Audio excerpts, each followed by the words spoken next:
right, how's it going? This is Richard Adokesi here, realtor. And I'm here at the Multifamily Conference. This is the third year. I've been here from year 1, year 2, year 3. Wherever real estate is happening, I want to be there. So we're going to be here for the weekend, and I'm going to be interviewing different people, getting to know some investors over here, getting an understanding of why real estate is important. Why do they have real estate in their portfolio, right? And let's see who we get to talk to. Hopefully we get to talk to the organizer as well. Right, and this is a key topic. Real estate, regardless of what you're doing, regardless of what your profession is, you should have real estate on the side. Investing. So the Multifamily Conference, we're here to learn, but also here to network. So you ready to know? I'm here, wealthy on the street as usual, right? Richard Adokesi. Let's go. All right. Next. Let's go. All right, so I'm here, wealthy on the street. We're at the Multifamily Conference. I have these two lovely ladies that are blessing us with an interview. Let's get to know them. Please introduce yourselves. Hi, I'm Atlanta Salville, and I help driven individuals get into high-ticket sales without fear, resistance, or resorting to outdated sales tactics. And I do that using my Elevate to Empower methodology. Okay, I just want to know more about that. How about yourself? Yay! So I'm Abigail Danik, all the way from Edmonton, Alberta, and I am helping people. Actually, I serve people get out of debt and really build their entrepreneurial mindset. Ava Benasaki here. I'm the CEO and co-founder of a real estate private equity firm, CPI Capital. We have one of the largest booths here. Okay. Kind of disclosure, Seth Ferguson is our partner. Okay, at nice. CPI Capital. Yeah. Okay, so he's running this massive event. This is our third year. Yes. It's one of the largest real estate conferences in Canada. Yeah. And everybody comes out here and it's just a blast. Yeah. People are motivated, ready to invest. Yeah, and good vibes, good energy, and everyone's so welcoming. Everyone is here to connect and build. My name is Sean Ingham. Sean Ingham, he's eating. He's getting ready for this Multifamily Conference, and he's blessing us with an interview. Sean, if you don't mind, let us know what you do, man. Yeah, of course. As the gentleman said, my name is Sean Ingham. I'm actually from Ottawa, Ontario. I don't do any investing really in real estate, but I am a short-term rental property manager, and I do also rental arbitrage. Cody from JPL Home Buyers and Mighty Irish Home Investors. And I'm Sienna Clark. Eve Panagiton. My name is Lou Tennant. I am a real estate investor, and I am here at the Multifamily Conference looking for builders of affordable units so that we can create a whole new level of housing for home buyers. You come from Maximo and AKA Cat Lover. Tatiana. See Tatiana, show the cat. She has 6 figures. She's like my partner in my business as well, but also Isabella. Okay. Yeah, Okay, that's what's up. My name is Jaden Bell. Sir, Lucas, all right. I'm with Lucas. TCU. Shane. I'm Jean-Claude. Jean-Claude Van Damme. Jean-Claude Van Damme, after midnight. Oh, after that. I own a couple media agencies. Okay. And I'm a co-founder of a juice bar in Ottawa. Oh, nice. Yes. Okay. My name is Aimee Lai, and I am founder of Zenland Investments. So currently I've been doing rental properties as an owner for 13 years. So they're a Toronto downtown condo. And then I house hacked a triplex primary residence in Scarborough. So I moved on to get pre-construction condos in Toronto downtown, and I also acquired 2 properties in Taiwan. So it's a townhouse and a condo. Yeah. But then after real estate education, it's like I should do my strategy differently. I learned, yeah. Well, so that's phenomenal, firstly, so congratulations. Thank you. Heather, Kelly. Chris. Well, Kelly and I are the co-founders of Housemate Inc. And Housemate Inc. is a web platform to connect landlords and tenants. So we're all about accountability, connection, and trust. Natalie. Nice to meet you, Natalie. Nice to meet you. My name's Austin Rogers. I am the Vice President of Equiton. At the end of the day, we are a private real estate investment company that is solely focused on helping make real estate a more accessible asset class for all investors across Canada. And we do this by providing our solutions in simple ways that have low minimums, and you can use it in any account that you pretty much have access to in Canada, whether it's RSPs, TFSAs, cash, or corporate. We want to provide all the options that you're able to access real estate, regardless of your knowledge-based tenure or just general accessibility to investments within Canada's greater. Vanessa Pinozzo. Hi, my name's Jessica Schlinke, and I'm with Invest5S. Invest5S is based out of Texas, in San Antonio, Texas, and also the Dallas-Fort Worth market. And what we do is we buy the land, we develop it, and then we build duplex and fourplex products. And this is for an entire community, like a subdivision. And then we run it a lot like an apartment. And so we're able to hit our rents, and we keep them occupied because we understand the needs of an investor. My name's Andrew. Nice to meet you. All right, nice to meet you, Andrew. Okay, and then come talk about the company. Yeah, so we're McGillivray Capital Partners. We offer a passive real estate investment solution to Canadian investors. We actively raise capital. We take that capital, we acquire land, and then use that land to build new condominium developments here in the Southern Ontario region. Okay, so you're here in Ontario. Correct, okay, yes. Okay. Sidari. I work in HVAC. I'm an HVAC apprentice in Alberta. Oh, wow. I know we're just on stage, and the guy was talking about the HVAC business. That's where... HVAC, plumbing, electrical, it's where it's at. Okay. Like right now, like if you want to flip a building, it's essential to have a good contractor because you can get fucked over. Yeah. Neil D'Souza.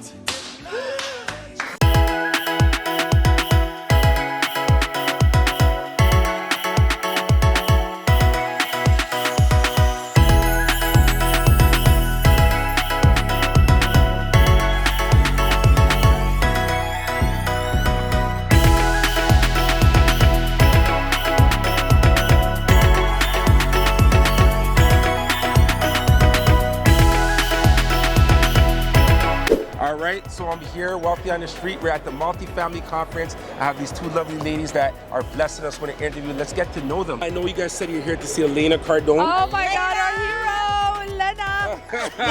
Okay, so talk more about that. Why does she inspire you guys so much? Why do you guys make your way to come here to... Well, the Cardones are an incredible success, and they would not be that success without Elena Cardone. There is no Grant without Elena, and I'm so happy to see her be such forward-facing of the family now. She's the reason why that family is a billionaire family, and she's done it all. She's helped hundreds of thousands, if not millions of people, and she's just a badass bitch. Okay. Yeah, she's incredible. Well, I love the Queen because I watched I do believe it was either Instagram or YouTube, I'm not 100% sure, but she gets on there and she says, yeah, you know what, Grant is a billionaire, but you know what, he did not do that by himself, it was me. And I love that because we know that men don't do things by themselves. They've got a powerful somebody behind them to help them move forward. And the fact that she is not shy about it, she's not scared to say it, and very vocal about it. I love that because we need that kind of powerful woman to follow. Facts. So, I want to even expand that because right now, as we see, girls are ruling right now. You know, we're in Toronto, so I don't know if you guys watch basketball. WNBA just announced that they're actually getting a Toronto team. You know what I mean? So talk about this girl power. Well, girl power. Well, females, women are actually 80% of consumers and make 80% of the consumer decisions. We also hold 66% of consumer wealth. Which is fascinating. Wow. So when it comes to selling real estate, whatever it is that you're doing, everything is sales. You really got to learn how to sell like a girl, sell like a woman, or sell to a woman, you know, and do it in a feminine, aligned way. Which is what I do. Okay. We don't do those outdated methods. Okay. Yo, go on, expand on that because we got to emphasize the women power. Go on. Absolutely. You know what? So I grew up, women cook, clean, and have babies. Today's woman does not cook, clean, or have babies. They hire, and they have puppies. That's right, we do. I do. And so it's a different day, and I just love the idea that women are coming to themselves and realizing, you know what, we are super influential. Yes, we are. We are so influential in our house, and I kind of say it's the woman that wears the pants in every household, but I don't want to say it disrespectfully because the right family unit, yes, she wears the pants because she is so influential, but at the same time, she respects what the man brings to the table. So I love the idea that women are now rising up and bringing to the table who they are, and that's super powerful, and we're seeing it. I mean, women in business is not an unusual thing anymore, and I'm just so happy to know that this conference has a lot of business women here, and look forward to networking with them. Yes, and then what about networking with us men? Because can't leave us out. Oh, 100%. We love, you know, we love men. We love men. Men you are know. adorable. Men Like, are the so cutest. Like they're so sweet, and they just always want to be around. Yeah. And you know, we want to give the men a little bit of attention. Yes, Yeah. yes, And we love the men that are respectful, that understand a woman's worth, that treat her with kindness, respect, and as any man should, treat her as if she's already confident. Yeah. And you know what? Men are so good at lifting us up, encouraging us, letting us do. That's what I'm finding is that they're letting us do our thing because they also see the value in us, and in turn, we love and respect the man that that wants to do that and watch his girl go forward and move up, or because together you can't. It's together. Like we cannot do it without the men. We need the men because of their stability in not being so emotional. Like I am an emotional roller coaster, whereas my guy, he is so steady Eddie, but I'm sure behind the scenes he's probably not. I don't know. I don't know. Maybe you are all the time, but it's how I see it. Together, that just makes a powerful a team. Yeah. Yeah. Whether it's in business, in marriage, doesn't matter. Wow. Yeah. Makes the dream. It's Go ahead. great. Yeah. I mean, like, for me, like, I'm not super emotional in business. I'm very like, okay, get you like this very done. But men are they're also fun. Yeah. Men are fun. They're so fun. Take me out, make me laugh. Well, for sure. And you ladies, you blessed us. I just asked you, and right away you came. So it shows that collaboration's happening here. So always. Thank you for your time. Thank I know you're busy ladies, and go get your business done. Hopefully you guys network a lot, and you're big as you already are. So I appreciate your time. Ready to go, all right. So we're here. Honestly, our whole concept is about wealth creation, right? And you're here at the Multifamily Conference. Why was it important for you guys to come here? To this, like, what's your objectives as you are here? The biggest objective is networking. Yeah. That's 100% why we came here. I've grown this business in a year and a half. We grew our wholesaling business in the last 6 months to 3 provinces and expanding more. And how do you do that? You do that by networking. Yeah, for sure. I think it's obvious that we're going through a housing affordability crisis right now, and there definitely is a shortage.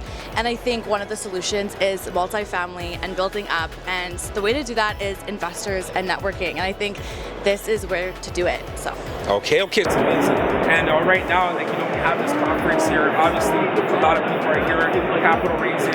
So how do they take that step when you're talking about, being in that next role and growing? Like, how do they take those next steps? The next step is to show up at one of our boot camps, get my book, just follow me on social media. I'm on YouTube. I'm all over. Okay. I'm like the grandpa on raising capital. You got to make a decision that this is something that I want to do. Yeah. Like, if you show up and you don't ever do anything, you're going to be in the same place next year. Yeah.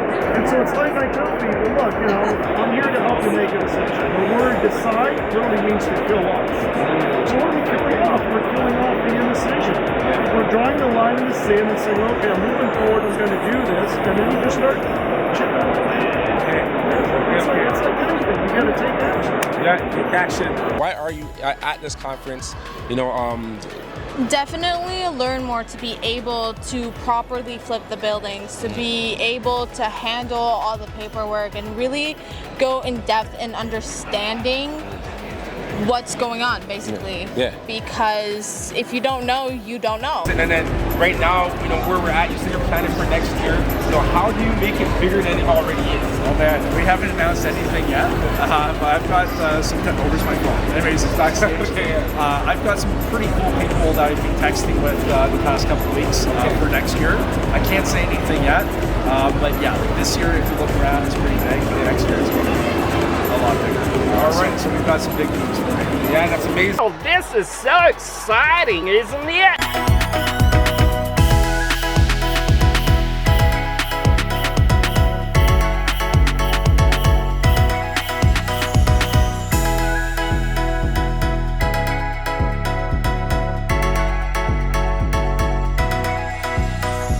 we're about leadership as well. You know, Flight Unit, as Mr. Christoph here, the guy holding the camera, he runs a leadership program. So, you know, I just wanted to just give, you know, a few messages in terms of leadership. Why is that important? You know, because I see you, with how you talk, you sound like that leader. So we just want to give some tips to people, you know, so they can get to that role of leadership. Yeah, leadership is not just about doing. Actually, that's a common misconception of people, but leadership is about inspiration. Yeah.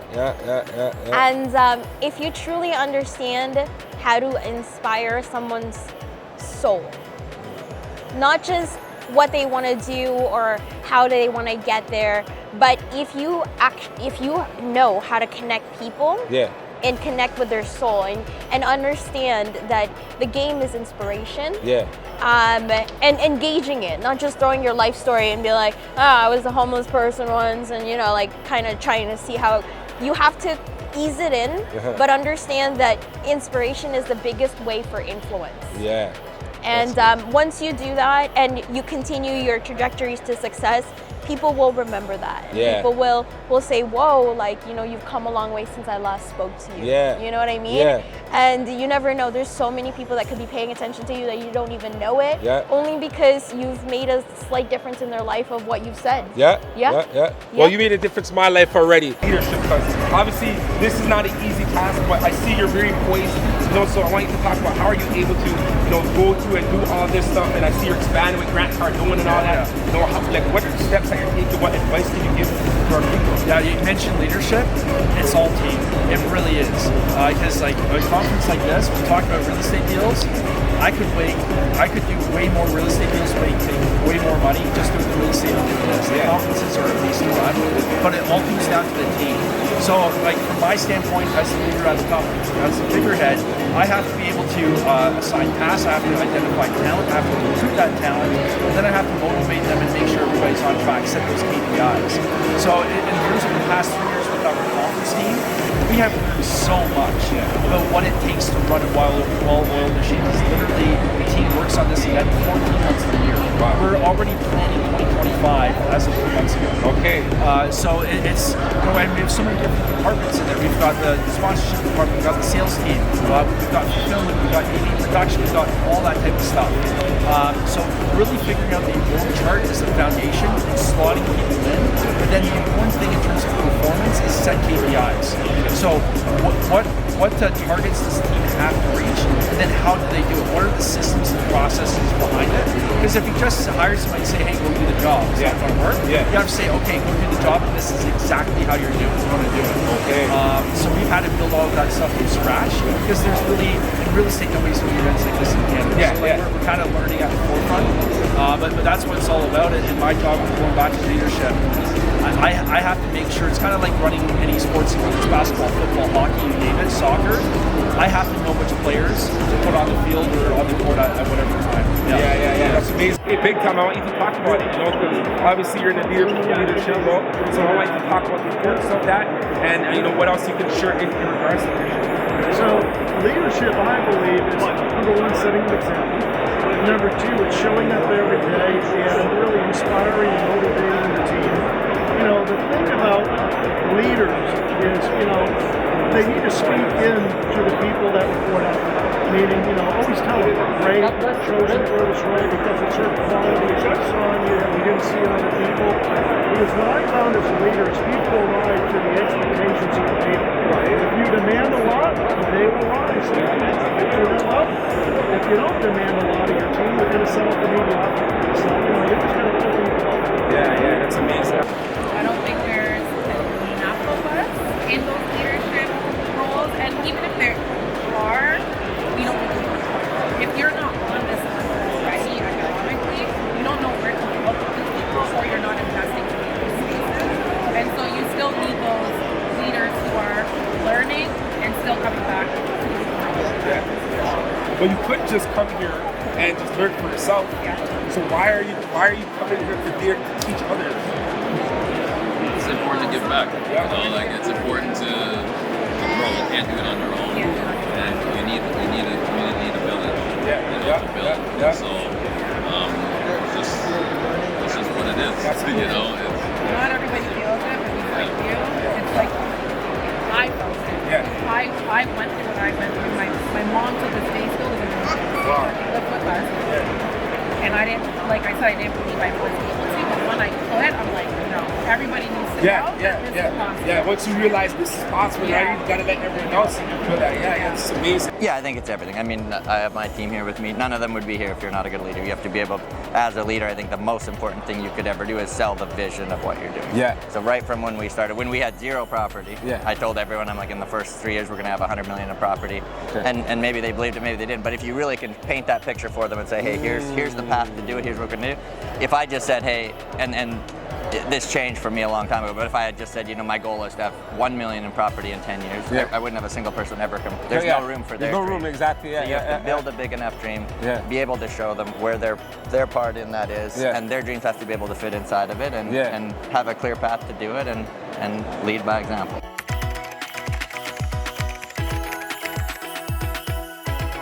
So when we talk about like self-development now, because that's a lot of courage, a lot of discipline, what ultimately drives you and helps you to become that individual that's going to be able to do these things that people aren't doing and feel confident and comfortable? I feel very blessed. I have been able to participate in a lot of different conferences, webinars. I have met so many incredible people in the world, and I want to share what I've learned. As a teacher, I feel that we need to be teaching more teamwork. There has to be more financial education. There's so many things that students need, and leadership courses are one of the best ways to get through to students. I wish every single student could take a leadership course. I wish a leadership course was part of the grade 8 curriculum and part of the grade 10, 11 curriculum, so that once students start choosing their courses for grade 11 and 12, they know exactly what they want to do, where to go, and they have confidence, because leadership teaches confidence and clarity, power, and communication. So now, what are some things that you've done to step outside your comfort zone? Because, ultimately, it's easy to stay in your comfort zone, which is, but you're not going to ultimately reach your full potential. So what are some things that you do consistently to challenge your comfort zone to ultimately reach and become the best version of yourself? I think going to all of these different events, showing up and telling people honestly what I'm doing. I want to create 1,000 units by August 1st of 2026. Okay. That's a lot of houses to create. Yeah. So telling the truth and constantly looking for other people to work with and to partner with, that's the most challenging, putting yourself, being vulnerable, being out there, honestly, out in the open. I love that word, vulnerable. And just letting our viewers know that it's okay to be vulnerable. That's a part of the process. When you're growing so much, I noticed that you come from year one to year now till now. You're humble, you make yourself available. Yeah. I want you to talk about that. Why is that important? Oh man, so about 5 years ago, I basically lost everything, and that was the shittiest period of my life. And I think that type of going through the ringer like that keeps you very humble, because you know how much it sucks. And even now, like I'm focusing, we have really big visions here. Like Grant Cardone was here last year, he's all about 10x. I've got like a 100x goal with this thing. And it's like just realizing that it's not, even though I'm the guy at the top, I'm the guy on stage, it's not me running the net, it's all about our staff. Because nobody can run a business on their own. So yeah, 100%. It's just reminding yourself every single day, because you see the hard work everybody puts in. It's like, yeah, you're the guy on stage, but like it doesn't mean anything. It's all about the people who are putting all the sweat behind the scenes. So it's amazing. Yeah. People person, a leader, and entrepreneur, man. So much success every year, and we appreciate you embracing us as well, man. So with Flight Unit, we're about leadership, right? And you were just talking about your goal. You talked about 10 locations, right? And you're talking about all this, like you have like such a forward-thinking mindset, So I want you to tell me about that, like what goal setting, why, how do you set these goals? How do you set your goals? And then why is goal setting important? I aim for the moon so I can fall on the stars, man. Okay. I was an Uber driver 4 years ago. Oh wow, okay. Yeah, 16 hours a day driving Uber, dealing with drunk people vomiting in my car. But I was driving, seeing them vomiting, and I knew it. A year from now, I'm gonna be somewhere else. Did I have an actual plan? Did I have a vision how it's gonna happen? No. I knew I'm not gonna be an Uber driver a year from now. That's why you have to have. It's the mindset. I'm sure you've heard it anywhere. It sounds like La La Land. It's not just manifestation though. It's not just like, oh, I'm gonna be rich one day. No, you have to put in the work. You have to try to talk to people like we're doing today. Exactly. You know, you're networking. That means you're putting in the work, not just manifestation. And this is gonna get you where you want. You're definitely in a better place next year, bro. Just because you showed up today. So that's all you have to do. Just you gotta show up. We have an Arabic saying. I don't know how to translate it, but someone Arabic there is gonna hear it. God told us, "Aqal wa tawakkal." So use your fucking brain, and then ask me for help. Don't just sit at home and ask God for help. Use your brains first, and then come ask me for help. I'll give it to you. I'm not gonna give you fucking help if you're a fucking loser staying at home, right? So that's kind of the translation for Yo, that's amazing. That's amazing. So what do you want, man? Your goals now. I want you to talk about some projected goals. Next 5 years. Kind of slowly build and like, say like short term, I'm trying to get like learn from a lot of the people here, like get into like some mentorship from a lot of the great people I learned, and like just keep building myself, taking small steps every day. Like on my neck I have a tattoo, it's called Kaizen. It's a Japanese philosophy of like improve by 1% at least every day. So you know, I cut it on my, as much as like people say, oh, neck tax, all that. My mom wanted to kill me, but like it's really just something. And then on my neck, I see it every day in the mirror, and it reminds me. Like I have other tattoos, like I have a couple on my legs that I kind of forgot about. I had after a couple weeks, and it's like, let me get this right here, so people can see. They can ask me about it. I can like, it's like an affirmation. Exactly. Big into that manifesting, all that stuff. So that's big, man.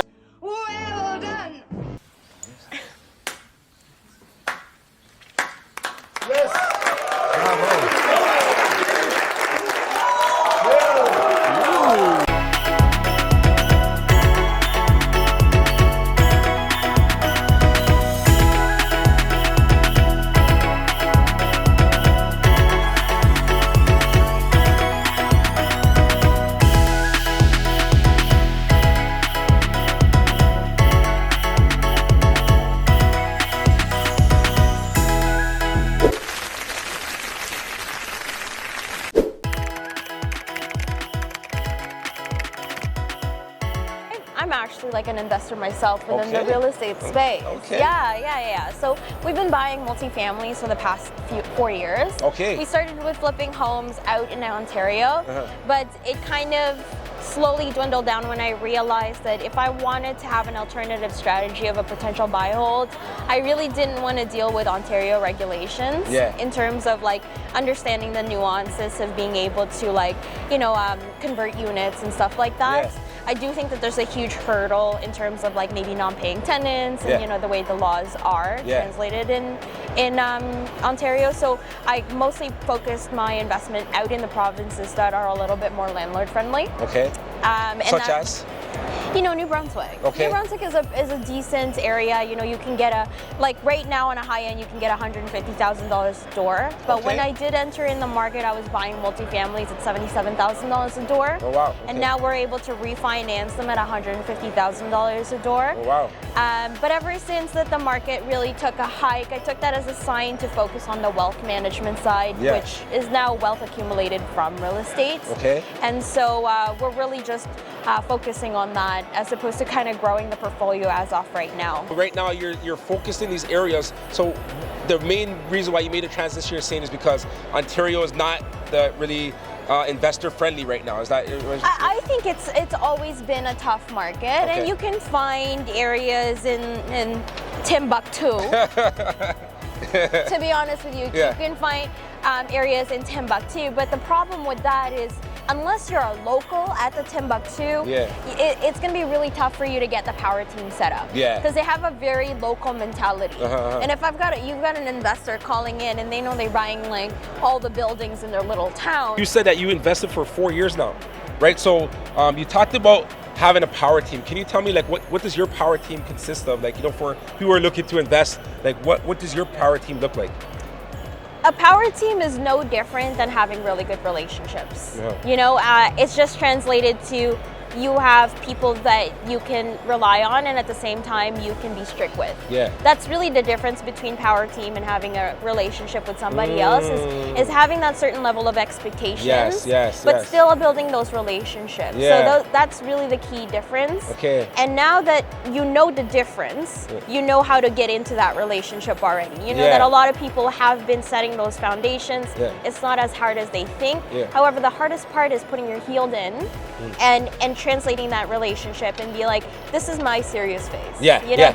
This is where things need to be changed or whatever. Making those demands that benefits you as a business. Right? And that's very important when you're looking for your power team. Who do you look for in your power team? Like, what kind of positions do you look for in your power team?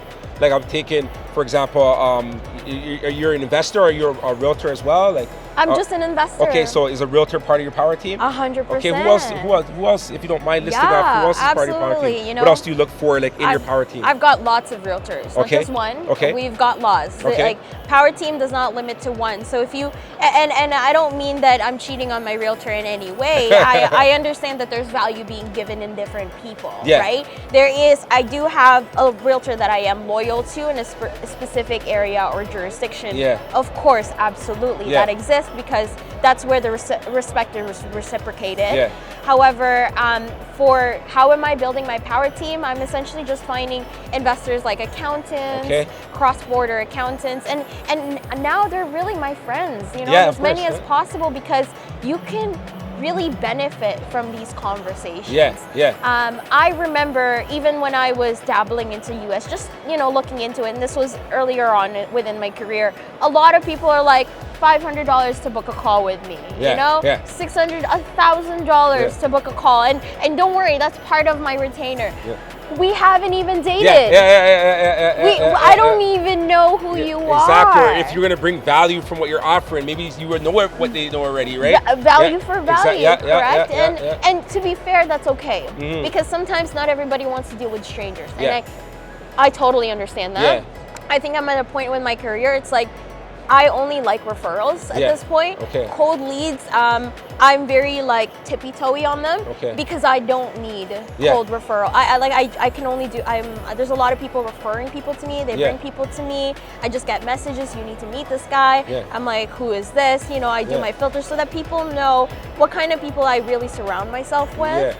And as long as I meet those criterias and people know what they are, people of value naturally gravitate towards you. Yeah, that's amazing. So you said a realtor, an accountant, who else? Like what else do you look for? So obviously you're looking for property managers, you're looking for, asset managers. So when you're doing your acquisitions, a lot of managing partners then tend to forget that when you buy an asset, it's not just raising the capital and closing the deal. That's when it starts.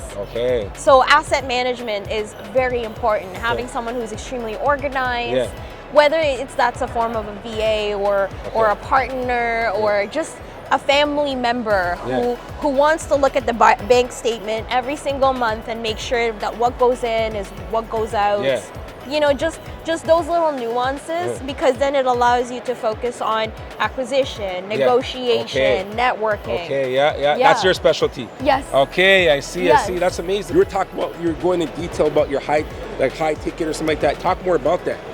Yeah, so there's many coaches and influencers online who sell high ticket programs, and they actually don't know how to sell them. They're not salespeople, they're not closers. So I actually get to come in and build out their sales flow, bring teams in for them, set up their calendars, and the average high ticket salesperson in the space closes about 20 to 30%. My teams make no less than 75% closes on all of their sales. I am the best in the industry at what I do.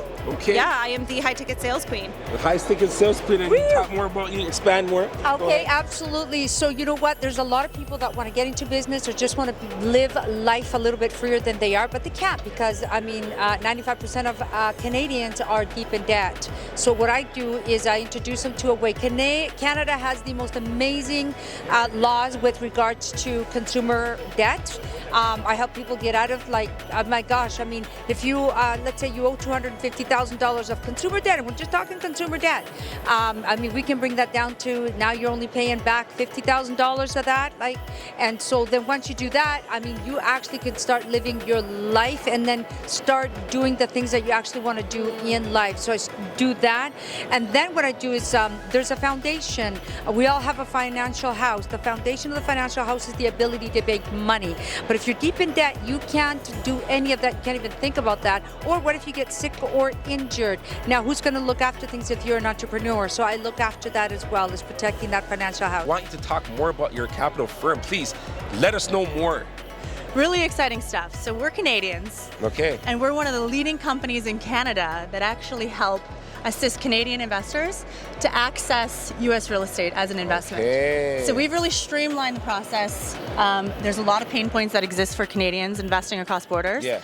But they can invest with us. It's a passive investment. Okay. They're making passive income. Okay. They trust in our expertise, and essentially they're relieved from all the pain points that Canadians have to face, like filing taxes to the IRS, obtaining an ITIN number. Yeah. They're relieved dollar for dollar in double taxation. So we have literally streamlined the process for them to access these private alternative investments. Oh, wow. So my firm to date, I mean, we're closing on larger deals, institutional multifamily, 100 plus stores. Oh, wow. In the Sunbelt states right now, we have a hyper focus on the Florida market. Okay. We actually have a live offering right now that people are really, really excited about. Okay. And that's So it. the live offering, what is that? Like, how much do you have to invest in? Like, what? Let us know the details. Yeah, so I'd like to share a little bit about our business model because Okay. it's very black and white and investors can understand it. Okay. Essentially, we're value-add investors. So we buy already stabilized cash flowing assets, no ground-up development. Okay. They're already cash flowing from day one, and my team goes in there and we do lipstick renovations. Okay. Essentially, we turn over the tenants. We find inefficiencies in operational, where we bring in our superstar team and we reduce operating expenses. Okay. Force appreciate the value of the asset, and we sell it in 3 to 5 years. Okay. So look at us as fix and flippers, but on a large scale. Oh, wow. So investors invest, minimum investment's 50,000 Okay. USD. Okay.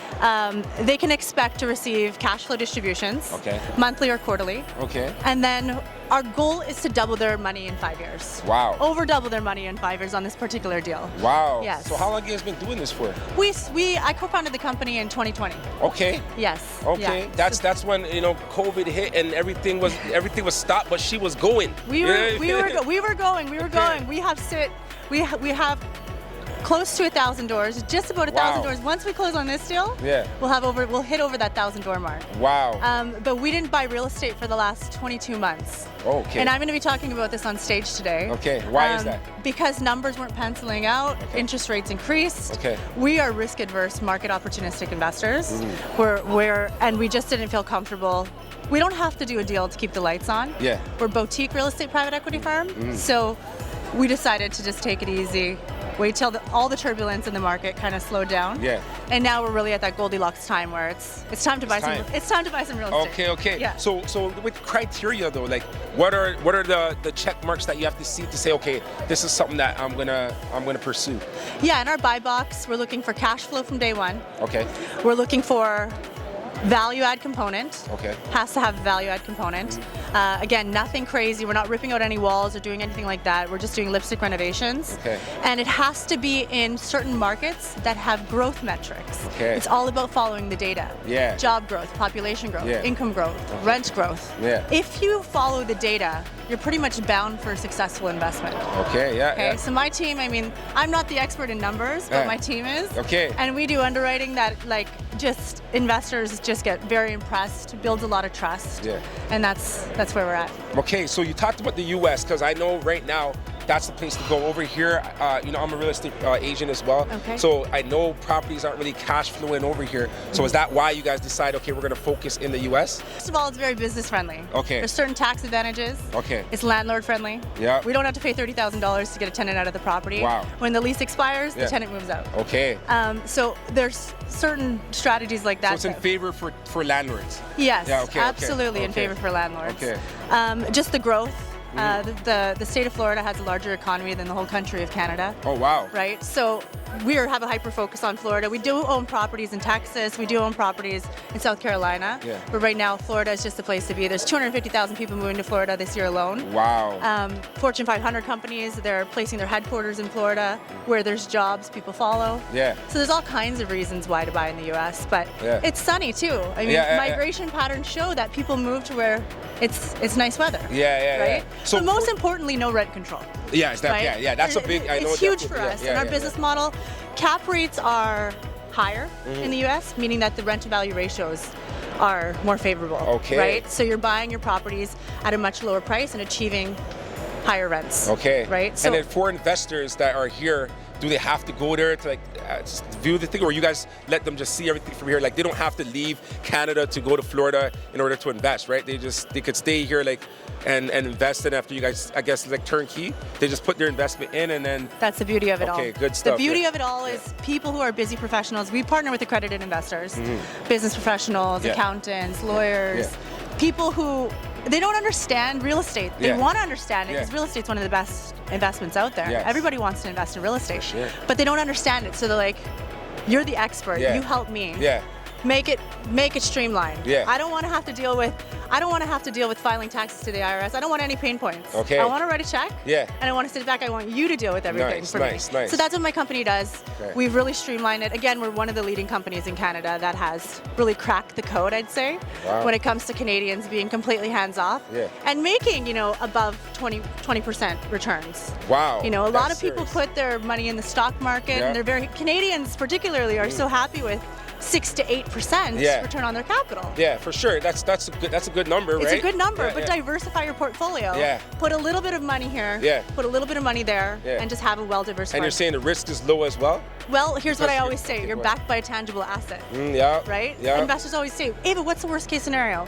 Worst case scenario after we show you all the data Yeah. is that everybody moves out of the property. Yeah. Well, it's not going to happen. Yeah, It hasn't exactly. happened in Yeah, decades. yeah, right? yeah, Especially in Florida. Okay. So. Oh, that's amazing. No. Yeah, so rental arbitrage is essentially where you convince an owner, let's say for yourself, if you own a building or if you own a property, right, and I convince you to allow me to rent it, like a long-term rental. Okay. Right. And essentially what I would do is that I would re-rent it on Airbnb with your permission. Okay. Yeah. Yeah. I started to see that happening and stuff like that. So, how is that beneficial for like a landlord? So it's beneficial for a few different reasons. So if for yourself, right, like a lot of people got into real estate to be on the more passive side. Yep. Right. A long-term rental, like your person's in for 12 months, you talk to them maybe 4 or 5 times in a year. Yeah. Right. Hopefully, if you have a good tenant. Yeah. Right. But if you start managing a property, like if you yourself were to do it on Airbnb, you're talking to a new person like once a week. Yeah, exactly. Right. Yeah, So it's yeah, a very active business. Yeah. A lot of landlords don't want to do that. Right. But also, if you look at it from the perspective with myself, right. Although I'm not technically an investor, I understand the struggles of an investor. Yeah. Right. I would never want to put you through the landlord tenant board. Yeah. Right. Exactly. Yeah. The condition of your property is also yeah. a representation of the condition of my property. Yeah. Because I'm yeah, having it on yeah, Airbnb like a hotel. Right. Yeah. So if it's on there and people are coming in, they're going to be judging the condition of my property. Right.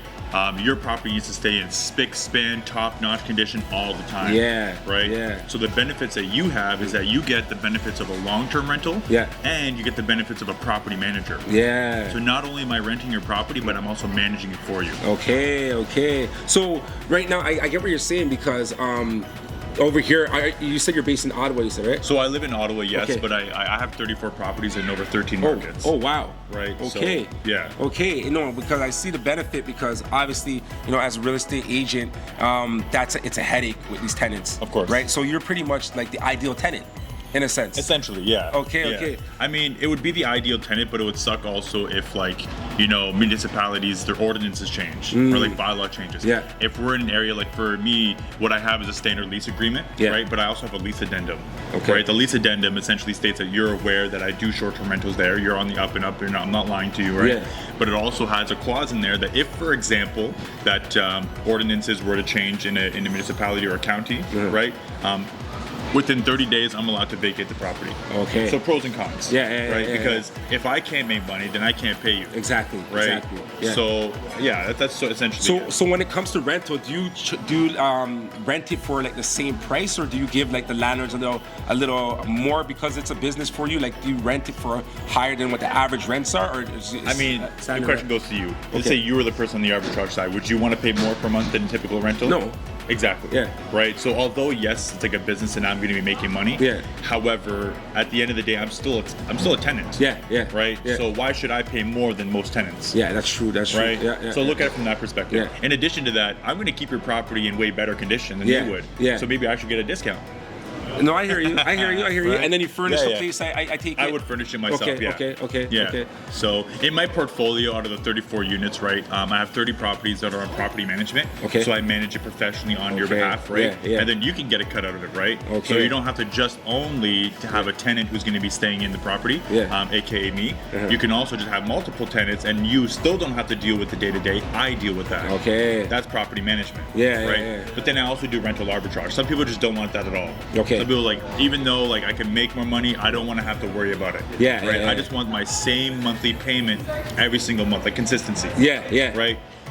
So that's essentially it. So I have 4 properties on rental arbitrage and 30 properties on property management. Oh wow. Okay. And what cities, like what that you're focused on? Areas. So I'm kind of all over the place. So I have 8 in Ottawa, all on property management. Okay. I got Southern Ontario. I got like Goderich. I'm in Windsor. Okay. I also I had one in Mississauga. Unfortunately, my client sold the property. Okay. Furthermore, I'm also in the States. I'm in California. I'm in San Diego, Sacramento, the Bay Area, the Bay Area, San Francisco, and San Diego. I'm not sure if I mentioned that. Yeah. I also just picked up a rental arbitrage in Park City, Utah. Okay. And I have a property management in Cape Coral, Florida. Oh, okay. So you're going everywhere with it. Everywhere. Okay. Yeah. And your business model is the same everywhere, right?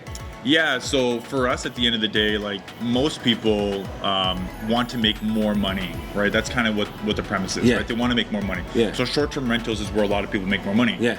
But what happens is that a lot of people see like the big, like the, oh my God, we can make money on Airbnb. It's like, yes, that holds value, but not in every market. Yeah, right. Exactly. Some people will buy a property. Like I've had clients reach out to me, or potential clients, right, reach out to me and say like, hey, I want to put my property on Airbnb. You know, I know it's going to make a ton of money.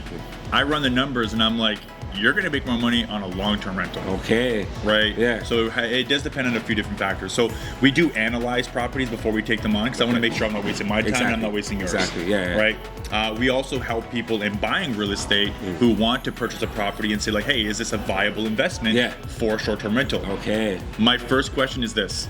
Does it work on a long-term rental? No? Then don't let it be a short-term rental. Okay. If the city makes changes and you got to revert back to long-term rental, then you're going to be screwed. Right? You don't want that. I know over here that's what they did. Like in Toronto, you know, like before Airbnb was all over, but now they're like it's like every year they have some new rules that they're implementing. You know, so right now the rule of Toronto is 180 days or less. Okay. Right? Essentially is what it is. Okay. So you can manage your property on a short-term rental for 180 days, and then after that you have to do technically like what is called a midterm rental. Okay. Right?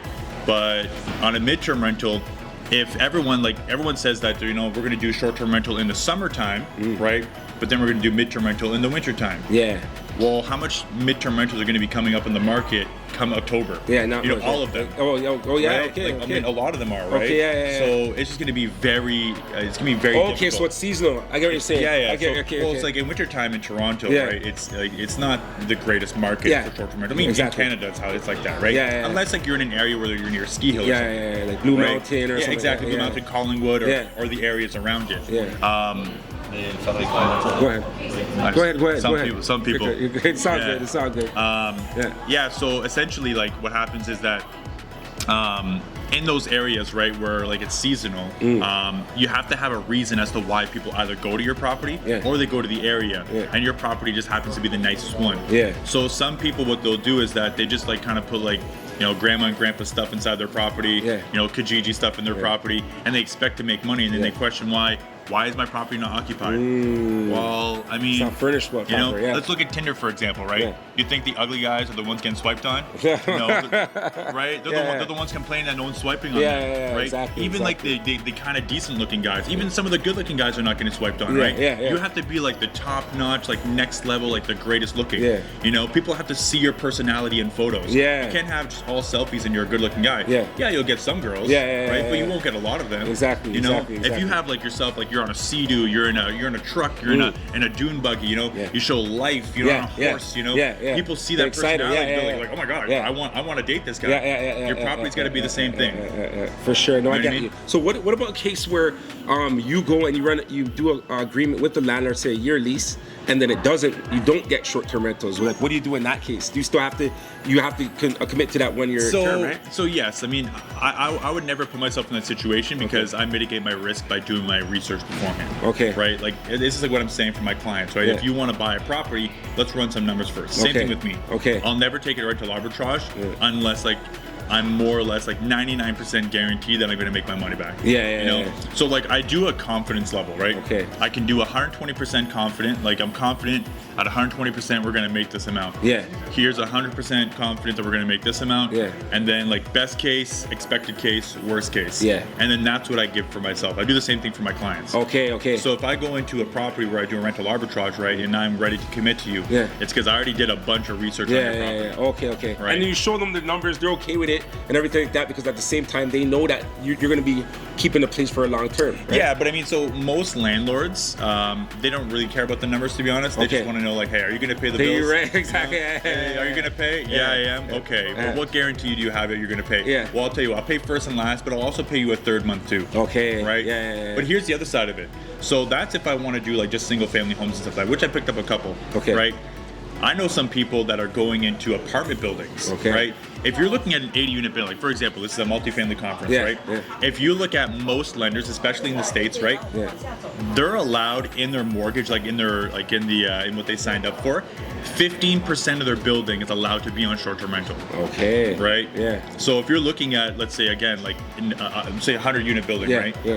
That's 15 properties, right? That can be on a short-term rental. So if I go to an owner of a building, right, and I say, or even like they have a lease coordinator, right? I go to a lease coordinator and I say, hey, I want to rent 15 units. I'm no longer talking to the lease coordinator. I'm talking to his boss. Right? And then you can negotiate like a free month rent. Sometimes even free 2 months. Because I'm taking 15 of them off your hands. Exactly. Right? So it's the power of scale, right? And then they say, well, what proof do you have? Now you got to start showing numbers to them. Right? It's like, hey, I did my due diligence. Here's what the numbers look like. Here's how I'm more or less guaranteed to get my money. By the way, I also have 34 properties I do this with. Also, here's a bunch of referrals of people that I already do this with. So they're going to be more or less like, okay, this is not. This guy's not bullshit. Exactly. This guy's doing it. It's working. This guy's in it. He's already doing it. He's ready to do it. So we're gonna trust this guy. So tell us more about your company. We find off-market specials for investors at a good price, a good deal, and we're trying to help with those solutions. And we find anything from townhouses, condos, single family, all the way up to 8-plex and multiplex and commercial properties. So, okay, is there a focus area that you guys have? Like, or no? Right now, our focus area is Alberta. It's definitely the hot spot right now. So we're here trying to find investors looking for Alberta. Okay, so why investors? If you're to sell, like, why Alberta? Okay, so Alberta is the #1 place in the country to invest right now, especially Edmonton. If you look from 2003 to 2007, housing prices doubled in that time, and that follows the immigration and the migration patterns. Currently, we are 4 times that amount of immigration and migration, and because of the high interest rates, the prices have not jumped. So they're just sitting there. They're waiting for that interest rate to drop. With the speculation, we're already getting multiple offers on pretty much everything that's on the market right now because people see it coming. Investors are jumping in. Once homeowners jump in, prices are going to go through the roof. Okay, so it's the hot spot. So what kind of returns are people getting like that? Obviously, you can't guarantee returns, but right now, as you guys been doing it, like what are your plans? So I predict a 50% increase in housing prices within the next 2 years in Edmonton. Yes, and I don't see any reason why that won't happen. The best thing is right now, you're getting amazing cash flow on the properties that are there. Okay. We have one right now that's $800 a month cash flow. We have another property that's $2,000 a month cash flow. Okay. And these properties are under $500,000. The one for $800 a month cash flow is actually going for $270,000. Holy, that's serious. And then also I know in Alberta there's no rent control or anything like that, right? There's none of that. Okay, okay. Yeah, no rent control. It's a very landlord-friendly province, and it's not changing. Okay. With the conservative government that we have there, that's not changing. We are the land of the free, and we're the lowest taxes. Okay, okay. And then also right now, for people who are here in, like, say, Toronto and stuff like that, like, do you encourage them to invest there? And are there, like, restrictions for someone, like, outside of Alberta, like, to invest in Alberta? Provincially, no, there are no restrictions. National-wise, I know that Canadian citizenship is probably a great requirement to have when you're looking to invest right now. Yeah. But there are no restrictions. If you're in Ontario and you want to invest in Alberta, we welcome you with open arms, and it's definitely the time to think about it. Okay. Yeah, and what we can do is we can help you in multiple ways. So if you want to find properties, we can help you find a property at a good deal with great cash flow, run the numbers. We also do JV partners on properties, and we also have an a la carte property management company. So instead of paying a flat property management percentage all the time, we just pay by the hour. Okay, Charge by the hour. So nice and cheap. We can help you in every aspect. Okay, and then what's the initial investment, like, if someone wanted to get involved? You said you have JV partners, like, it's like what? Yeah, so depending on what you want to do, we have 8 plexes going up right now. For 8 plexes, what you need is at the beginning, you need about $350,000 to buy the lot. Okay. But you're going to get most of that back, and you're going to be left with about $100,000 in the deal at the end. Okay. So those take 12 to 16 months to build. Again, amazing cash flow on them. When you get them, we buy them for 1.5 to 1.8 to build. They're worth, the day we get them, $2 million to 2.2. Oh. So there's instant equity there, very low down payment, amazing opportunities. And Edmonton and Calgary redid the entire zoning, so it's basically the Wild West. Okay. Whatever you can do is ready to go. Okay, that's what's up.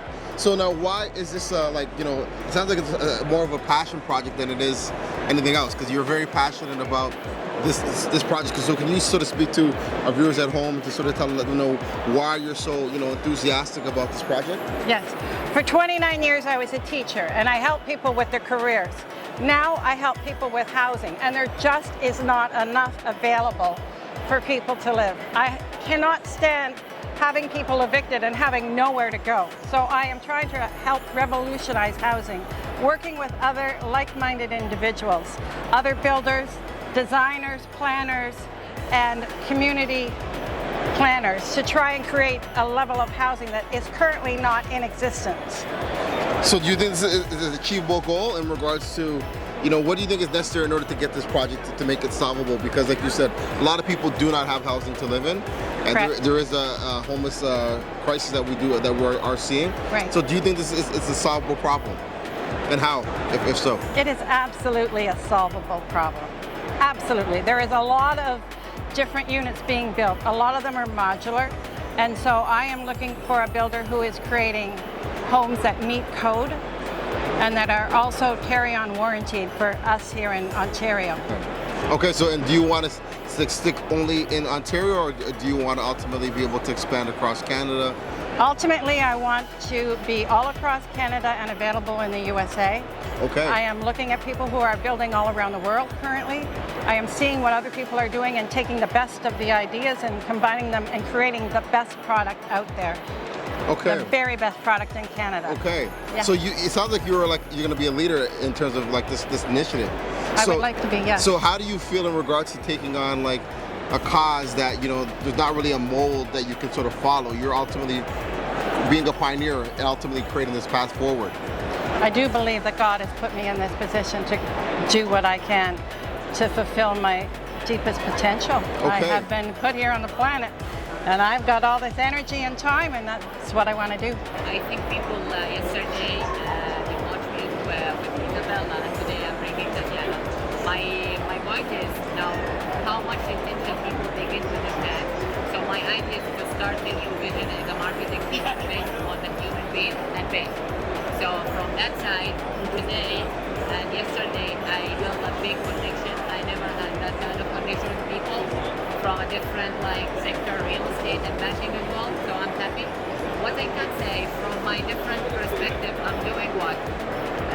Videos or advertising.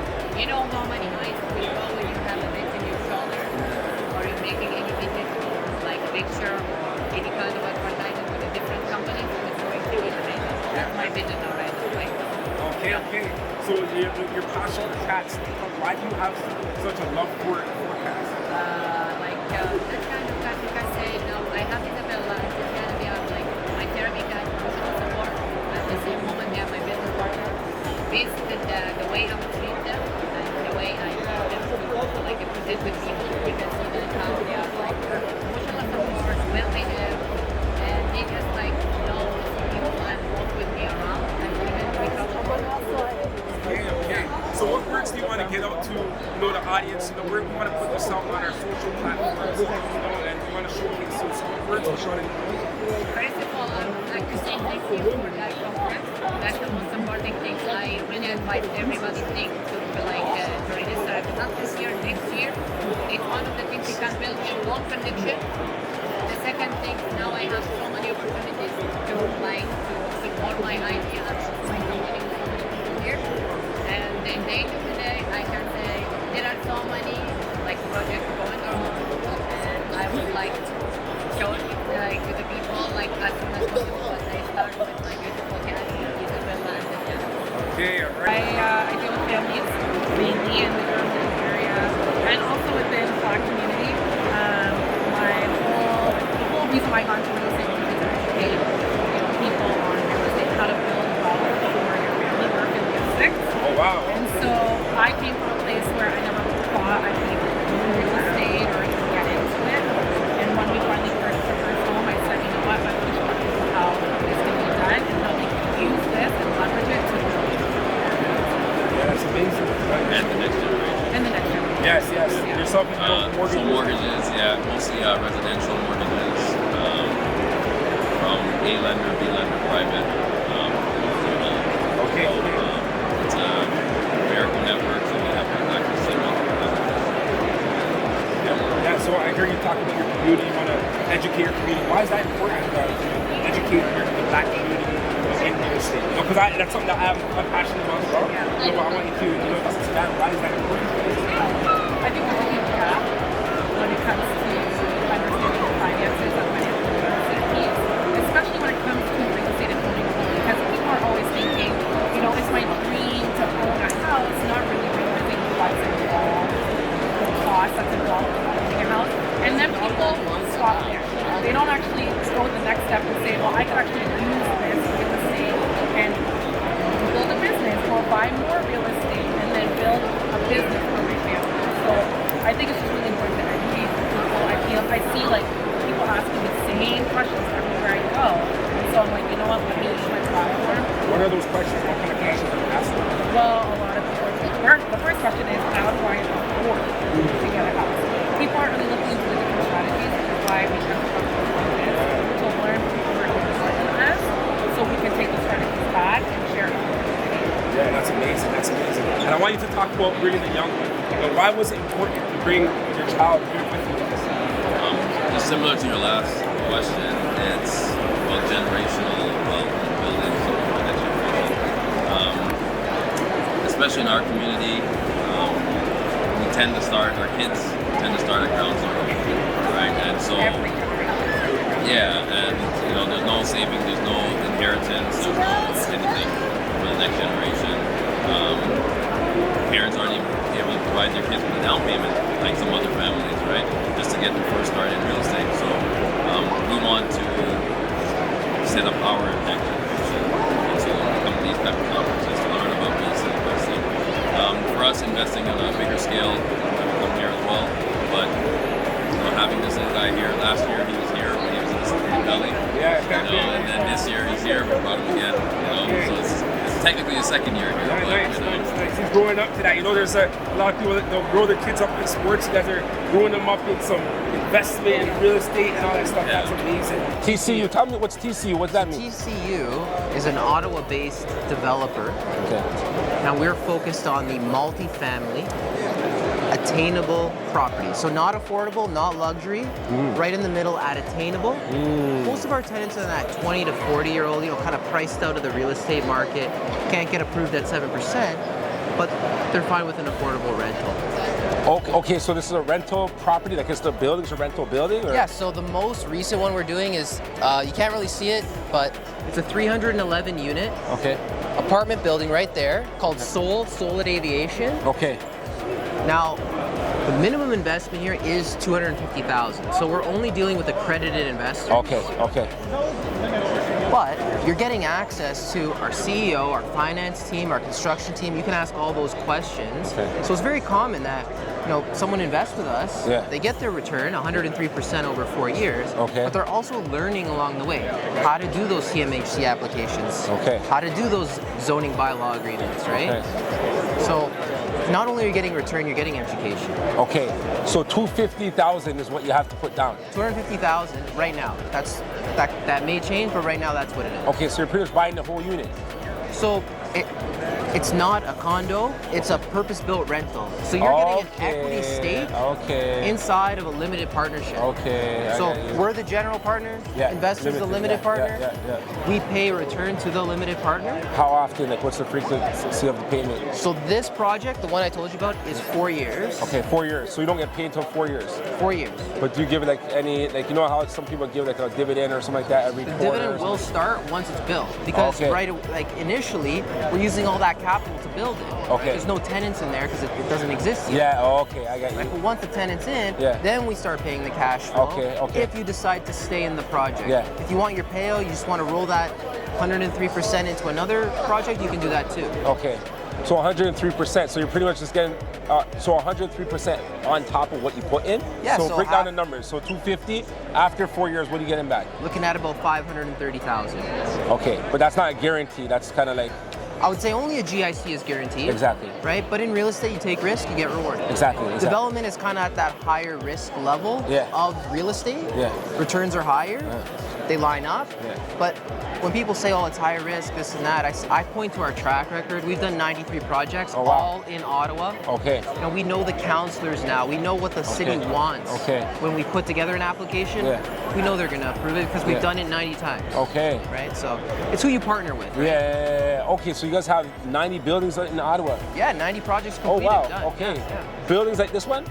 Not all that size. Okay. The earlier ones were smaller. Okay, see it says funded. So those ones, are those in construction yet or no? Yeah, so this is all called Capital Park 1. All three of these buildings are on the same plot of land. This is Capital Park 2. Recently fully funded, 173 units. And this is the one we're working on right now. Some of these other ones were done in JV partnership. You can see they're a bit smaller. Right? But now we're building bigger units.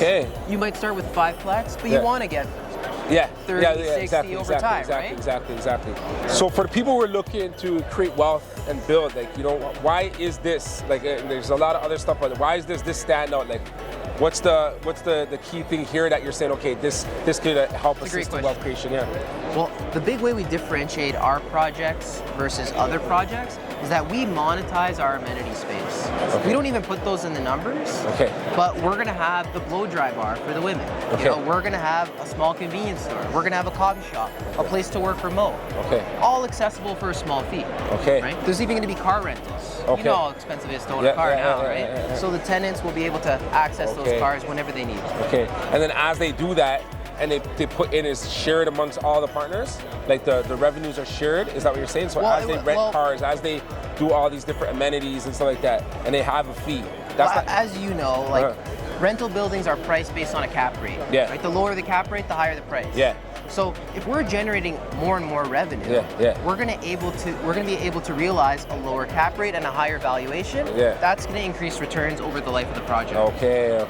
Oh, that's really good, man. Accredited investors, so there's a minimum investment amount that in terms of income. So accredited investor is defined as someone who's earning over $200,000 a year, has over $1 million liquid, or has over $5 million in total net worth. Okay, nice. So that's an accredited investor. Okay, good stuff. So if that's you, make sure you reach out to these guys and connect.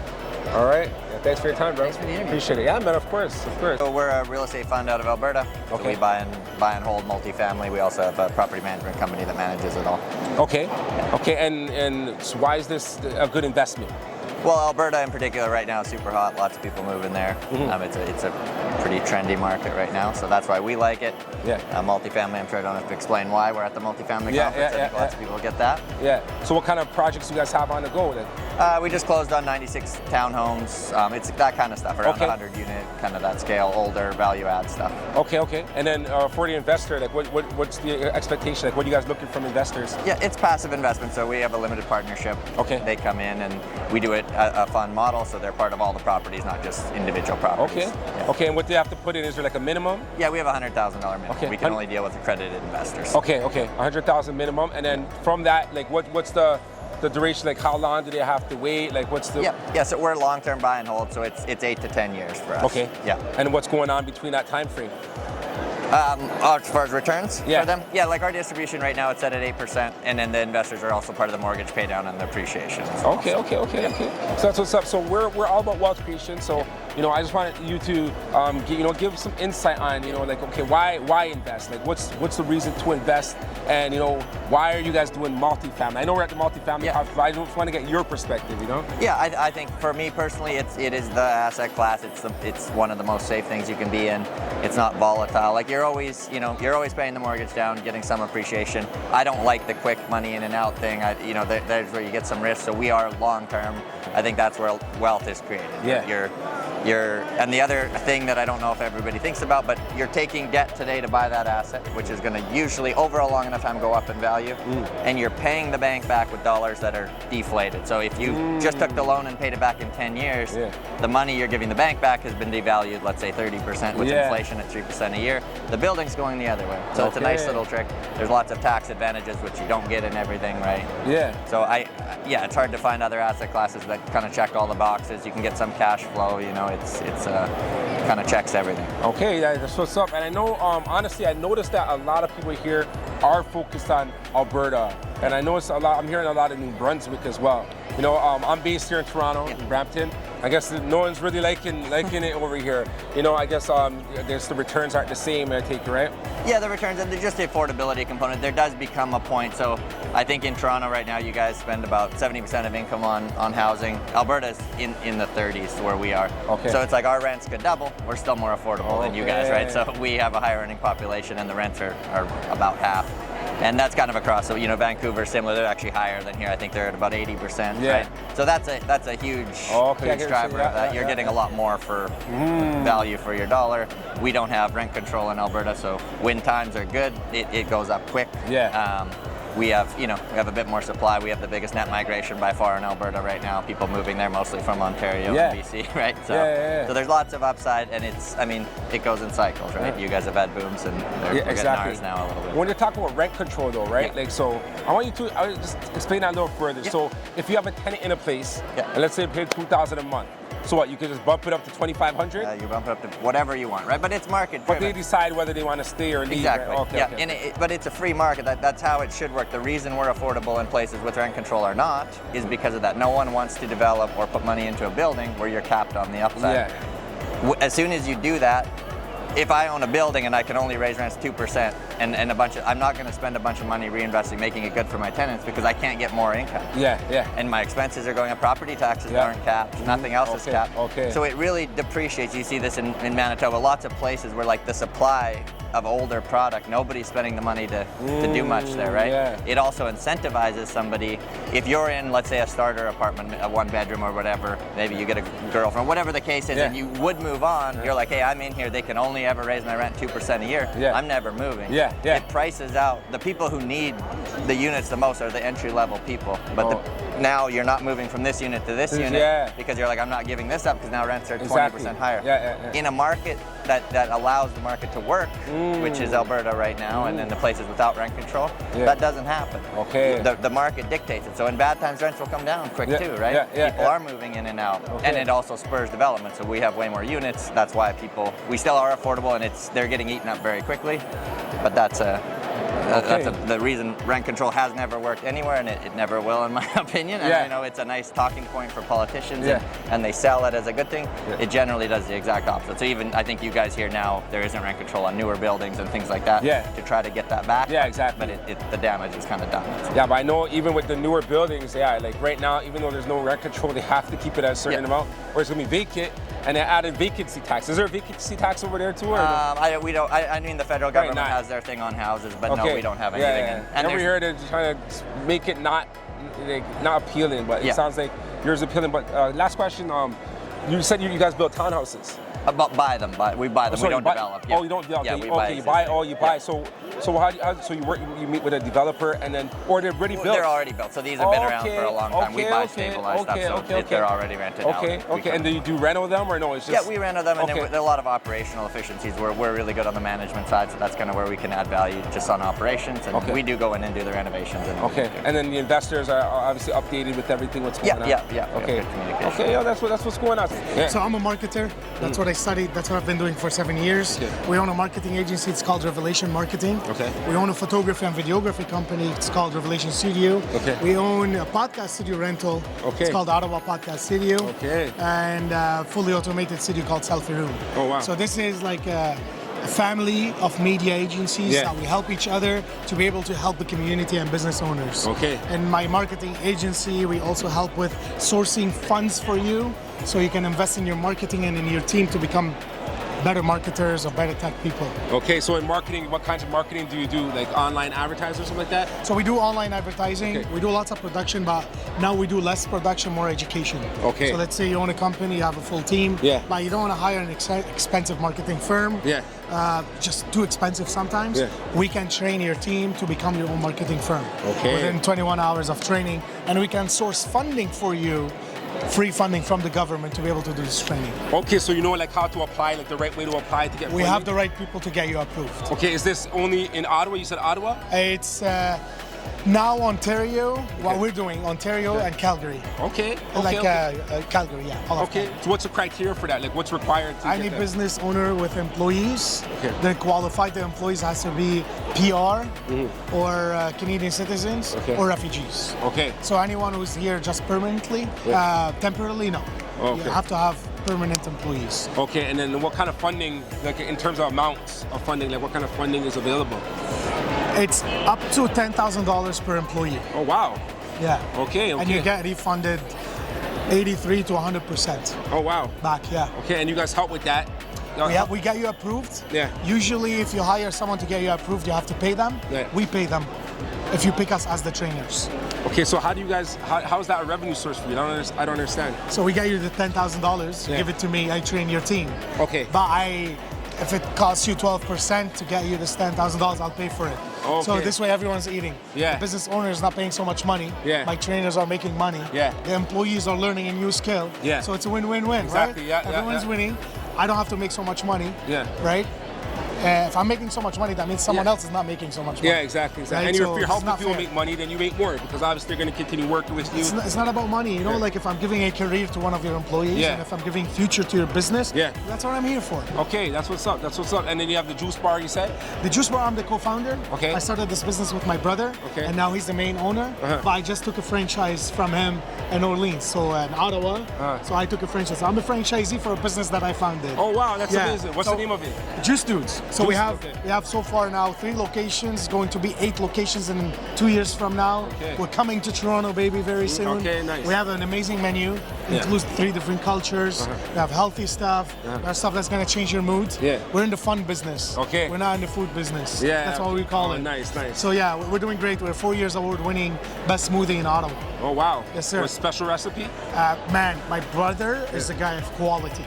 He compromises everything, but he does not. Like, he compromised everything on his personal life to focus on the quality. So, have you ever heard of a restaurant or food business that started and after 5 years still have the same quality they started with? No. They usually drop. Yeah, exactly.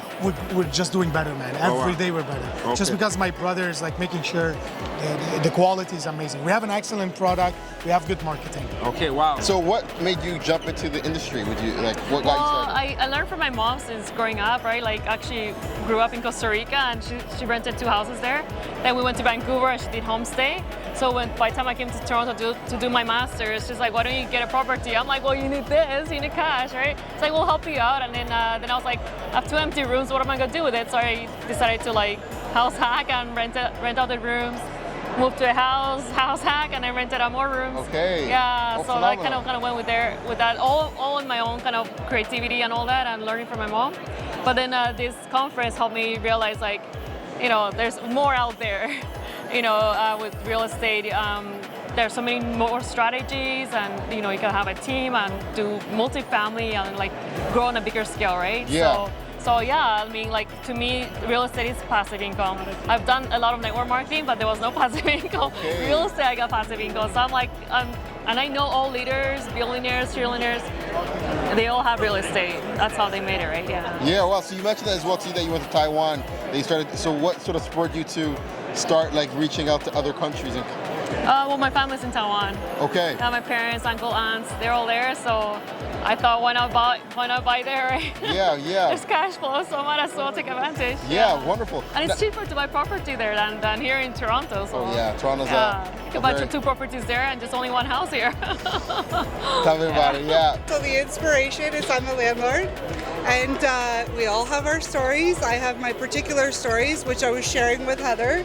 It wasn't the best situation, and I said to Heather, we need to put some accountability into this industry, because at the end of the day, there really is none, right? So that's how Housemate was born, and here we are today, launching, beta testing, doing the fun things, and moving forward. Yeah. So on the front end of the app, it functions very much like Realtor.ca. Okay. So a landlord can post their property, anybody can download it and search it.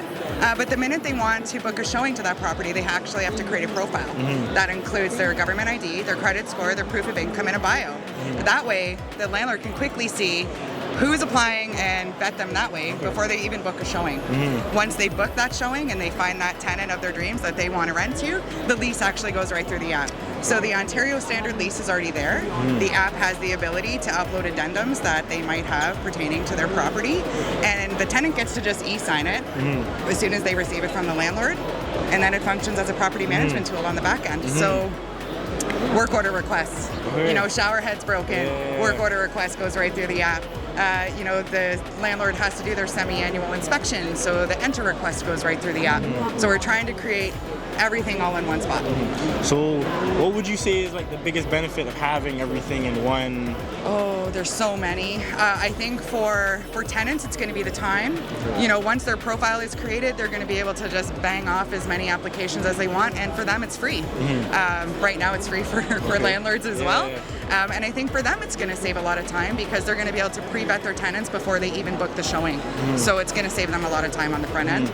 Also, the fact they're not going to have to be searching through emails and trying to find their Google Sheets with all of their questions, and everything's just going to be right there, all in one spot, start to finish.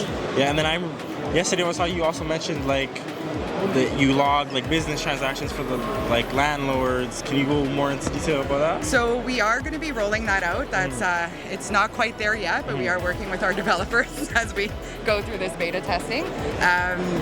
That we will have vendors on there. So if there is a broken faucet and they need to hire a plumber, those vendors will be pre-vetted and on the app for them to use. Same with lending, cleaners, renovation companies, anything you could possibly need as a landlord is going to be incorporated into that app as well. And then I remember you also told me about you can rate the landlords and vice versa. Yeah, Can you so I'll let you go through that part. Can you go into a bit about how that will fix the accountability that you said that the real estate industry lacks right now? Yeah, so really what we're doing is putting that accountability in, right? So we're managing the relationship from beginning to end. It's the relationship. And when you're ready to say farewell, which we call it, when the tenant moves out, you actually rate each other. So that's where the accountability comes in. Our goal truly is to connect the good in this industry. There's so many of us out there, and that's what we want to do. Accountability, connection, and trust, connecting good landlords with even better tenants. Okay. Yeah, so I'm here for the renovation company. It's called AGM. We've been in this industry for 25 years. We are located in Vaughan. So my passion is to help connect all of the clients here with our project team so that I can help and serve the community.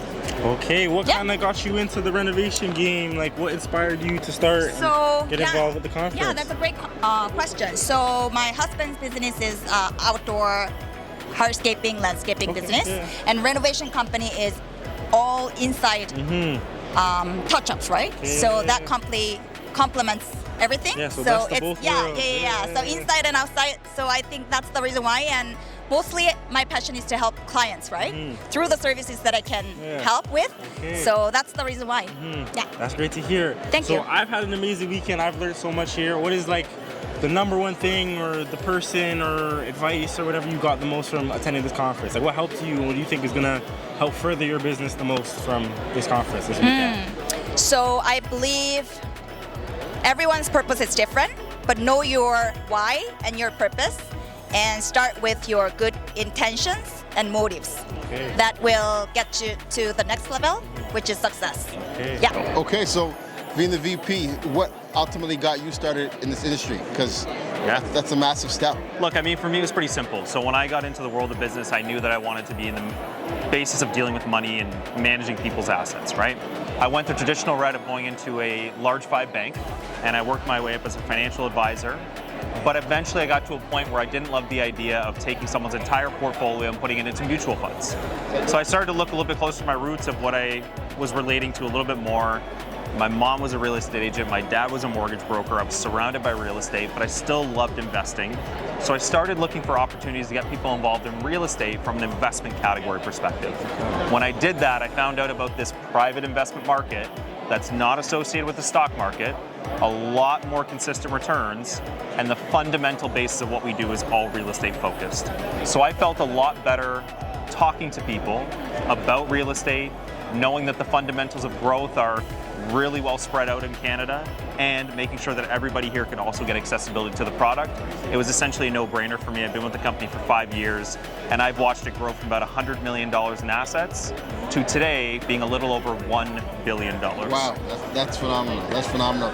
So that, obviously to talk about in terms of growth, that, in order to accomplish something that you haven't done before or reach, you have to do things that you haven't done before. Yeah. Now, could you sort of talk about that level of comfort, like stepping into your comfort zone to reach some of the milestones that you've been able to accomplish within your career so far? Yeah, I mean, listen, I've always stuck with a quote, and I've said it at many different events that I've gone to before, but the most important thing was getting comfortable being uncomfortable, because if you don't have that feeling, you're not doing anything new and you're not doing anything different. And so when I was working at the bank, that was a place where you can feel very comfortable. You have a clear roadmap, you keep putting in your hours, you will get to a certain point. When I looked at the opportunity with Equiton, it was a small company. It was a risk leaving a bank job to come into something that was new, it was small, and it was growing. But I felt like it was the perfect way to me to have a bigger impact on a smaller company. And I gotta tell you, that feeling of growth has just exploded over the last few years. And I'm very fortunate to have come in the company as a junior rep and just, eyes wide open, learning everything I can, to the point now of having a team of 30 plus people that work underneath us, and really making sure that everybody feels that same entrepreneurial spirit so that they can continue to push out of their comfort zone and continue to push and become more successful. Because I truly believe if you're not hiring talent that's better than you, you're doing something wrong. Okay. And so I gotta make sure everybody has that same feeling and drive to want to push outside. Amazing, amazing, amazing. So you talked about a few things in terms of real estate. So where do you focus your real estate? What type of investments do you look to get into in order to ensure that the growth of the organization is continuing? Of course. I mean, we really have 2 primary markets. We like to focus on the multifamily residential space, typically apartments, as well as also looking into development projects along the lines of condos and townhomes. So we want to make sure that we're filling both the niches here, being able to buy properties that are really well run for people to be able to rent and live in, but also contribute to the supply crisis that we have here by building and developing new residential homes for people to live in. So we like to make sure that we cover both those markets so we can continue to excel regardless of what the market environment is currently doing, and we can excel in every single one of those categories. Okay, and then as well too, you mentioned RSPs as well too. So if someone was interested and one of our viewers was watching and said, you know what, I want to be able to switch over my RSPs into an opportunity like this, what would you recommend? How about going that, or to get in contact with you and sort of exploring that opportunity? Listen, I always say one thing.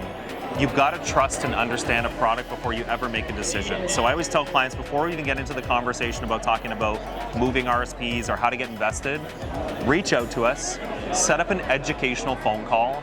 Everything we do at Equiton is founded on the idea of learning and education.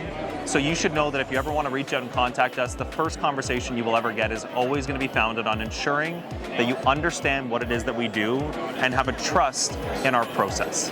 And once you have that comfort and trust with one of our representatives here at the company, we'll walk you through a very easy 3-step process to get your personal information, help open up accounts and facilitate transfers, and get identities to make sure we know who it is that we're working with. Okay. But the process is very simple, and that's why I tell people it's better to focus on what the investment is, how long do you need to be invested, what are the targeted returns, and what are the risk profiles associated with it.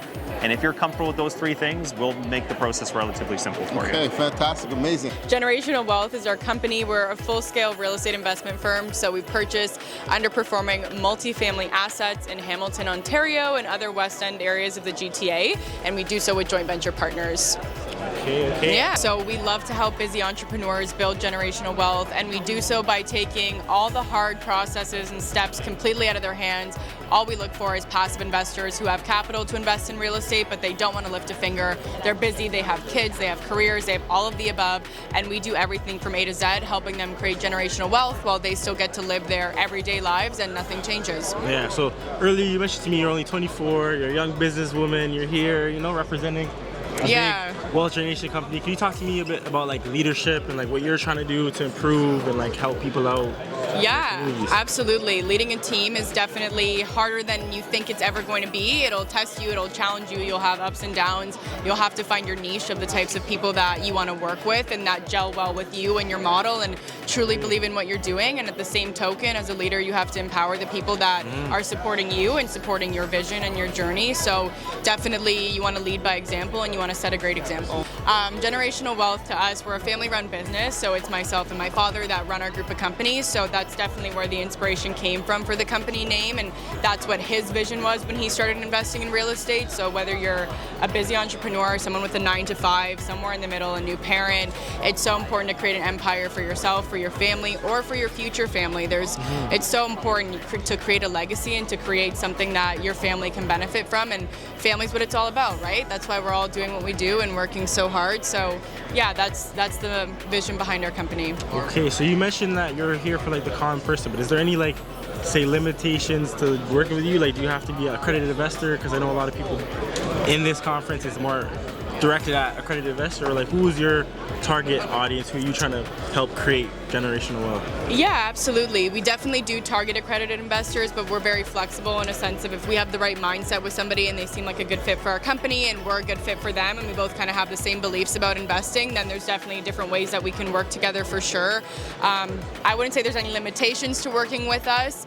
Obviously, we do a lot of joint venture work, so we're not a GPLP or a typical fund. We're a little bit of a smaller model, so typically we have 1 to 3 investors on our back end that are passive and that bring money to invest with us. So our ideal demographic is entrepreneurs and just people with busy lives that don't even know where to start when it comes to real estate, whether it's because of a lack of time, knowledge, resources, whatever it may be.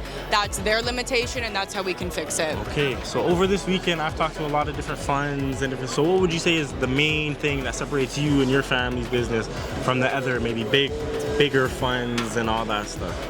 I would say the personality and the personable aspect to it. So because, like I said, we only have 1 to 3 investors working with us and bringing capital to our projects, it's allowing us to really create working business relationships that last for years, and you get to know the families that you're helping to create generational wealth for, and that's the best part of it all, is just being able to say, I know Tom, or I know Sally, or whatever their name may be. Like, I don't just know them as an LP investor that's bringing funds and we never speak. I know them as a person and what their goals are and why they wanted to invest and why we aligned. Okay, so you get the land, you build on it, and you put tenants inside? Yes. Okay, so you do everything. So as an investor, like what's the investor's role?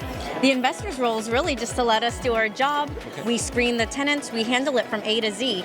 And then the tenants, all they have, the owners, all they have to do is collect their rental payments, and we send that through electronically through an ACH. Okay. I don't know what ACH is. It's an automatic bank transfer. Okay. And how often are those payments getting sent out to them? Monthly. Oh, monthly. Okay. So we collect the rent, and then once we have the rent, we create a monthly statement, and we send out their proceeds. Okay, and then like how often like do they have to invest, or how much is the like do they have to invest? Like are there limits? Are there certain amounts that they have to invest in terms of numbers wise? Like as an investor, like say someone on here sees this, they say, okay, I want to invest in that. Like what's the procedure to get involved?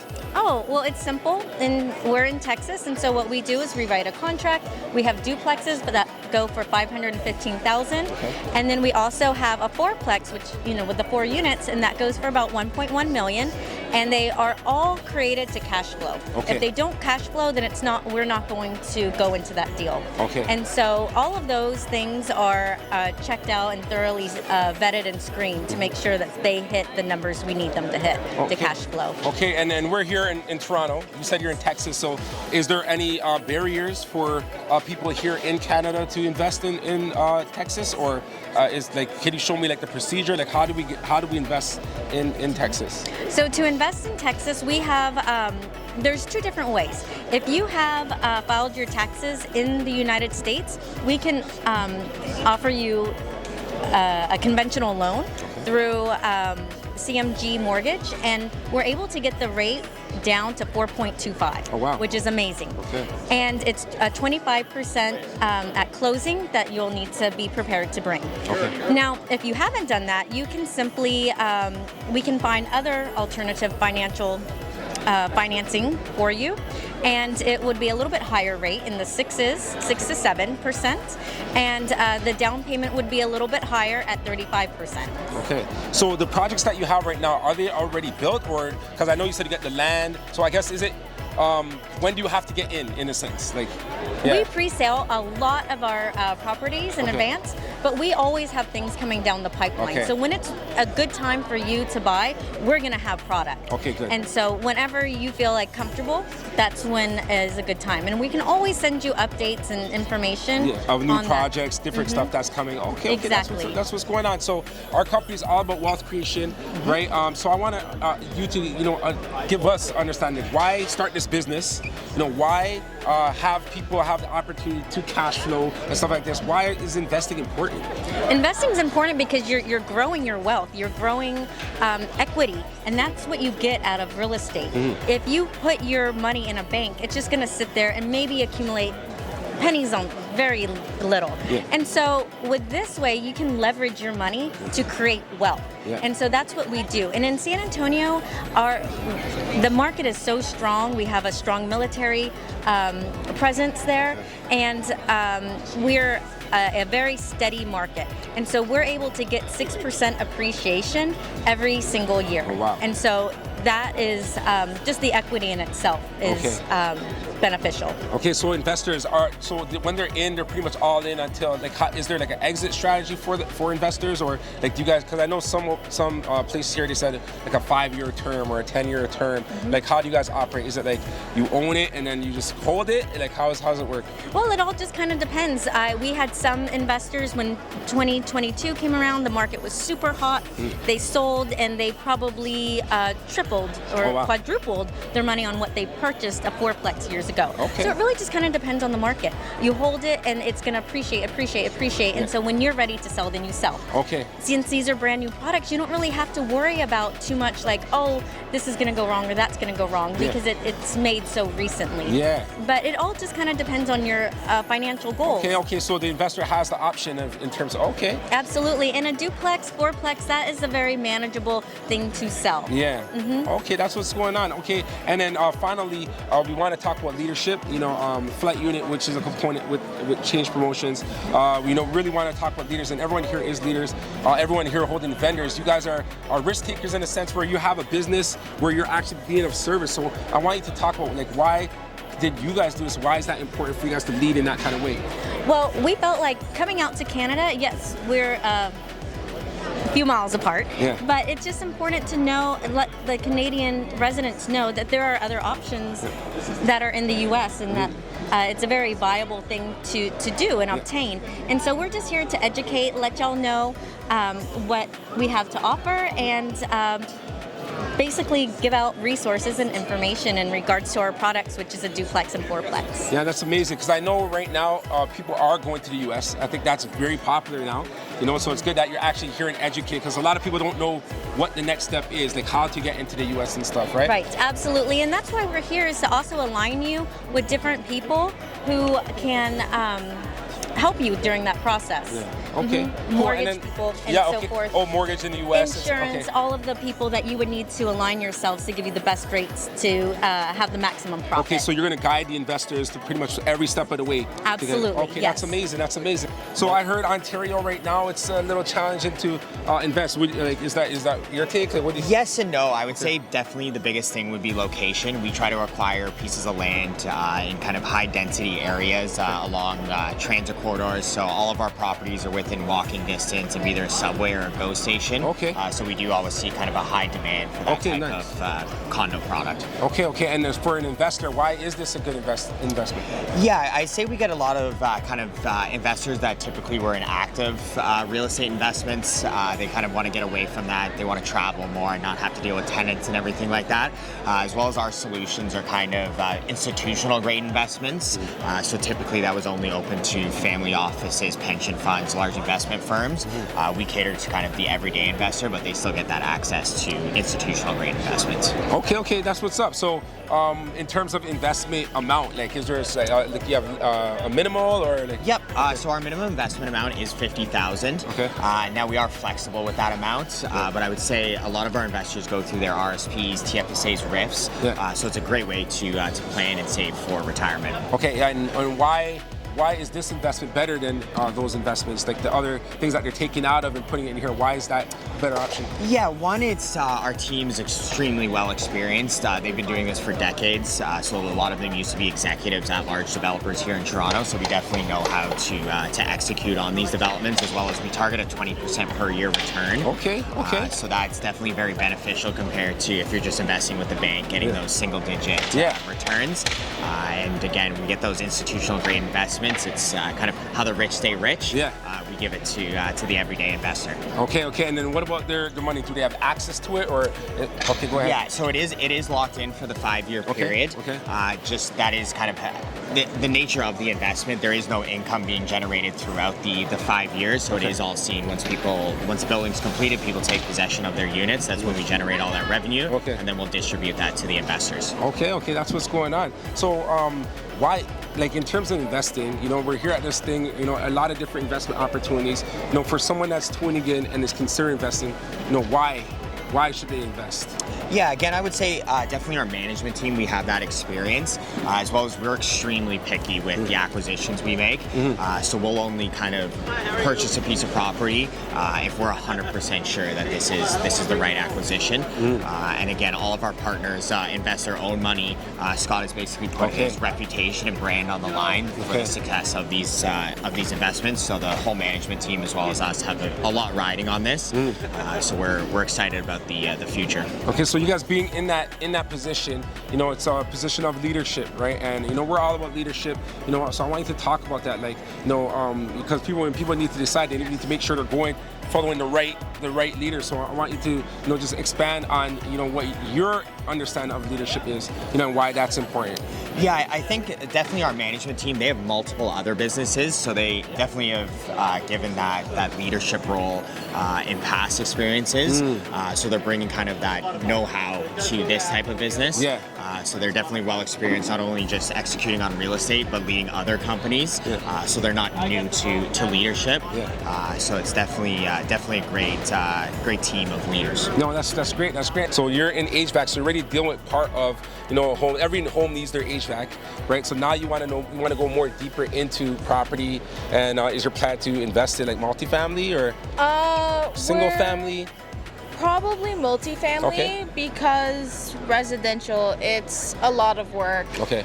And honestly, so it's commercial, but commercial is a lot easier to handle one building with a bunch of units than a bunch of buildings. Yes, exactly. With little units. Yeah. So it's kind of like grabbing all your big buildings and like shoving them into one big tower. Yeah, okay. Okay, yeah, so you're talking about Edmonton, that's where you're focused? Yes, okay. we're focused in Edmonton. And why Edmonton? Why not Toronto? Why not, other cities? First, Alberta is a really landlord-friendly spot to be in. Yep, that's and what I'm hearing. You don't have to deal with the cash for keys. It's like if you want to double the rent overnight, you can. I'm pretty sure it's like once a year though, because you gotta be reasonable with it. Of course. But like if you don't like your tenant, up their rent. If they pay you, they pay you. If not, they'll move out. Okay. So and you have if more control. If not, I think it takes like 2 weeks to kick someone out if they don't pay. Okay. So a lot more landlord friendly in opposed to Ontario. Definitely a lot more landlord friendly, and a lot of people focus on Calgary. Yeah. Because Calgary is definitely more touristy, but because Edmonton's been dead since like 2019, and then COVID hit, and then now Edmonton is starting to come back. Okay. It's making its big comeback, and we want to be ready for when it does. Yeah. So I get what you're saying, because most people are focused on Calgary, but Edmonton is a spot. If you are sleeping on Calgary, it's a sleeper. It's a sleeper right now. Okay, that's what's going on. So investing, why is it important for you to invest? I don't want to worry in the future. Like, I'm 19, I don't want to worry when I'm in my 30s or in my 40s, and if I ever have kids, like, I don't want them to go through all the really shitty hardships and hard lesson learning through their mistakes. I want them to be able to learn from other people's mistakes and just really built through I'm really big on family, because my dad owns a general contracting company, JD Climate Contracting. And so it's a family business. It's a family business, and I've been helping him run it since it opened with my mom, and we're just super stoked. Oh wow! So your whole family's involved, you know? Yeah. Okay, so Neil D'Souza, here at the Multifamily, he was a host of the year. You did an amazing job, man. Thank you. Thank you. And so we're here. We just want to expand the understanding of wealth creation. Something like this. There's like-minded people. That are here in here looking to learn, looking to grow. So I want to know what made you interested in being a part of something like this? For me, it's all about partnership. Okay. That's who I am, and the promoter of the whole event, I'm partners with, and so when he asked me to come in, I said absolutely. Right. That when you build strong partnerships. Yeah. You're going to help one another out wherever they need you to. Yeah. I'm not an MC, but. For real? Yeah. But wow, that's you come amazing. in. Okay. Right? Okay. But I'm an investor, I'm a business owner, right? Yeah. So I understand the different aspects, right? I understand the partnership that goes into all of this. Yeah. Right? So absolutely. And if that promotes my partner's business, then I'm coming in. Okay. Why is partnership important in business? Why is partnership important in business? Oh my goodness. Well, you're talking about a minefield, right? Life is a minefield. Yeah. And so if you're going to get through a minefield, you want to make sure that you follow in the footsteps of someone that's made it to the other side. Yeah. If you see a big hole there, then you need to turn back around. And so partnership is, hey, I've gone this way. Yeah. Look, I've made it through this. Yeah. And so, and you call one another in through that path, and you protect one another. Right? Yeah. Like I grew up not far from here, and as a kid and a teenager in a gang and stuff like that, and you have to have one another's backs. Right. Now we just have one another's backs in a financial way and legal way, and protect one another, right? Because we're stronger together. Mm-hmm. You have your insights, your direction, your experience, and I have mine. Yeah. Right? And you're gonna, Robert Herjavec was just sharing with us downstairs. He said sometimes it's good to have a different set of eyes. Yeah. Look at the same problem. Yeah. Because you're just used to seeing something a certain way. Yeah. Right? And all of a sudden you get someone else looking at it. Yeah. They see something and you're like, notice. Okay, my goodness, right? So Okay. You want more than one set of eyes, right? Exactly. So Right? what kind of business are you into? Oh, I'm a real estate investor. Okay. Specifically, I specialize on private lending and multifamily acquisitions. Okay. You know? So multifamily, we're at the Multifamily Conference. I see so many people investing in multifamily. Why is that your investment of choice? Ooh. Okay, so for me it's about money. So I mentioned about private lending. So for me it's about money, and the question is, where does money flow, right? And how does it flow? Yeah. And so there are other assets as well, but you look at where are you going to have your money protected? Yeah. Where do you want to store it? Where are you going to make the most? Where's it protected from taxes? All of those kind of assets. Multifamily also diversifies the amount of work that you have, or lessens the amount of work that you have to do, right? Yeah. So I got 4 kids. Okay. Right? I got 4 Gotta kids. feed them. So you got to feed them, but not just feed them, but how much time am I going to have to spend away if I'm buying a single or a duplex or something like that, right? So time freedom is important. Absolutely. Okay. Absolutely. And the older you get, the more you realize you're not getting any more of it. Yeah. Right? That's so amazing. That's as I stand here on my 50th birthday. No, congratulations, man. Today's your birthday? Today's my birthday. Hey, man, give you a hug for that, brother. Happy birthday, man. Thanks, man. For real. So if you don't mind, for our viewers, we just want you to give, some key. We already give some gems, but if you could just give some final words, for just people who are looking to get into business, or even if they're in business, or if they're in investing, just some key things that they could take away. Oh, well, I mean, if someone's already in business, it's always about partnerships. It's always about having great people around you.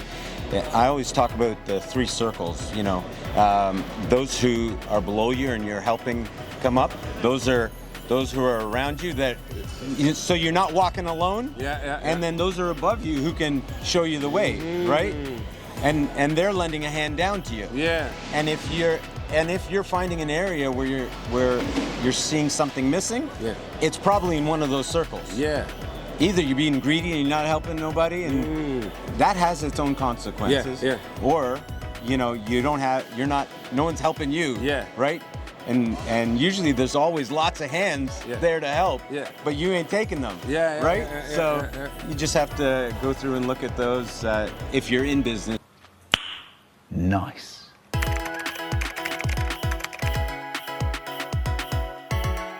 Do what you love. Don't hesitate. Don't give up on yourself. You've got to believe and just keep on going. You eat an elephant one bite at a time. Okay. Don't stop. I love that. I'm gonna run with that, and I'm gonna use that. All right? Okay. All right, so Christoph Seininger. Last words of wisdom for me. A lot of people have big ideas. I had hundreds of big ideas before this, but when I was watching Shark Tank and I saw Kevin O'Leary grind a guy for a deal, I turned to my fiance and said, I'm going to run a real estate conference with Kevin O'Leary, and I just made it happen 2 days later. I was on the phone. So you have a big idea. I don't care if you have experience. I had no event experience before. I just did it. So you're going to fail forward. That's a term we embrace in our company. We try 10 ideas. 9 of them suck. But you know what? One's going to work out, and you just figure out and pivot. So don't hold back. Just do something. And I'll tell you, the attention I've received from doing this event, life-changing. Yeah. But it never would have happened unless I made the first phone call. All right, man. Thank you so much. It's not just about work. Everyone here, you'll find so many people are slaves for their businesses. They're making money, but they work 14 hours a day. Don't do that. Life is not good when you're working 14 hours a day. It's not.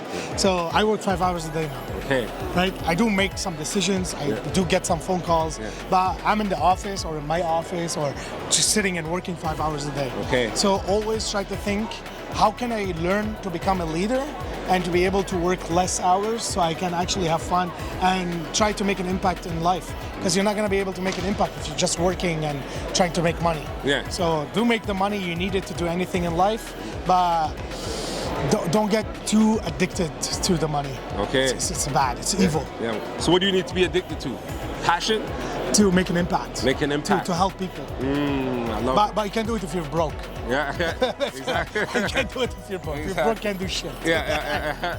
You can't even help yourself. You know? Exactly. Yeah. That's amazing, man. Thank you for your time, Gotcha, bro. man. Thank you for the questions. Yeah, man, for sure. Don't overthink, right? Stick to one business, focus on one thing, like laser focused, and keep doing that until you're successful. And if you need help, like be resourceful, be creative, go out and seek people who are experts and can help you get there. So primarily I would say take action, be very focused. That's the main thing for success, right? If there's something that you're looking for in terms of advice, make sure that you are never too comfortable. The moment you get comfortable in a role is the moment that you're just going to lay back and let things flow through as they're supposed to happen. But that generally doesn't lead to monumental change. If you want to make a serious change and progress your career to a much further extent, you need to make sure you're getting that feeling of comfort. And the moment you feel that and you have that ounce of excitement, I tell people to go for it. Because if you're uncomfortable and you have that slight feeling of excitement that goes along with it, there's likely something there for you to learn. And oftentimes, if it's not the perfect choice, you'll still find out through some of your failures or things that don't work out that that's some of the best learning lessons that will lead you to the next exciting opportunity. So just sticking with that phrase of getting comfortable being uncomfortable is the easiest way to ensure that you're excelling along the path of growth. Amazing, awesome. So thank you so much for your time, Austin. Of course. Definitely Thanks for coming by. Yeah, we want to wish you continued success in all that you do, and definitely I know our viewers ultimately got some words of wisdom that will benefit them tremendously. Amazing. Thank you. All right. Thanks for stuff. Personal belief is generational wealth. Our slogan is building wealth through real estate together. So that's the goal, and that's what I would end with. And if you haven't invested in multifamily or in real estate, definitely should start, and you can build generational wealth too. I can't remember who said it, but one of the speakers said something along the lines of surround yourself with the people who know what you like, who have the knowledge that you lack. Surround yourself, build your circle around what you don't have. Yeah. Because if you have it, there's no point of someone else having it too. Yeah. Right? Like that's what makes like good friends, that you can hang out like more socially. But like when it comes down to business wise, your partners need to bring something else to the table. That way you have your whole community, your little village. Yeah. And then you build that empire together. Yeah, that's amazing. All right, so how do we reach you? How do we stay connected with you? If you're trying to get in business, the one thing I would say is everyone's like, oh, you got to take action, and a lot of people have a stigma around what that means, and so I say practice. Okay. Because no one says, oh, I'm gonna practice. Yeah. Right? Oh, I'm gonna take action. Yeah. People say, oh yeah, I'm gonna take action. Yeah. But when you say you're gonna practice, no one ever says I'm going to practice. Yeah. I'm practicing. Yeah, exactly. Right? Yeah. And practice whatever it is. Yeah. And after a while, you're just doing it. Yeah. You don't even know it. But you've gotten good. Once upon a time, I wasn't good at private lending. I couldn't tell the difference. You just practice. Yeah. And then one day, last year, somebody calls you up and says, hey, we need an expert to come on our stage. Could you come do that? Okay. And I got a call to come be on a stage, and that's just how that happens, right? If you're practicing. Sure. Just kind of like do your thing, like whatever, find something that's good for you, like find something you're interested in, and just do it, and just do things. Even if like you don't know, just try stuff. Like me, I didn't know if I had enough experience, I didn't know if I had enough knowledge, I didn't know if I had the right words to say, I didn't have questions to ask before coming here, but someone sent it to me because I had asked for like advice on what to invest my tax money in. Okay. And my family friend who's like an uncle, like a father figure almost, he put me on, he's like, invest in yourself. Yeah. Go do stuff. He sent me the link. There's gonna be people here. Get in these rooms, start putting yourself out there, like just get outside your comfort zone. You feel like the pounding in your chest, the anxiety, that like it means you're doing the right thing. Keep doing. Like even yesterday I was in the beginners workshop, and like the first time I put my hand up for the questions, like it was scarier than when the first time I approached a girl. And then the next question is okay, less, and then that to the point where the third I'm asking 2-3 follow-up questions, and now like afterwards, I'm introducing myself to these big people, getting myself big rooms, and like, also like one more thing is like, don't discredit people based on their appearance. Like, so even here, I work champs, so like I interact with like 100,000 people a day, and it's like if you just talk to them, ask them how their day's going, they'll like, you might learn something crazy. Like, even like not just the presenters here, but like just the participants. I asked them, had conversations. Like, I've learned about stocks, I've learned about different things from the people around me. Like, I didn't even like guess, but like they were just beside me while we were waiting. So I asked about that. So like, just don't discredit like the doors people can open for you. Just be nice and kind, give back, and all that stuff. For someone that's tuning in, because we have all kinds of people, different entrepreneurs. How do they get in contact with you? Like, if someone wants to connect with you, how do they get in contact with you? And who are you looking for? Are you looking for more people on your team? Like, what is it that you're looking for, as people take this in, and people want to reach out to you? Why would they want to reach out to you? Well, first of all, you guys could find me on Instagram, and we can tag it right here. Yeah.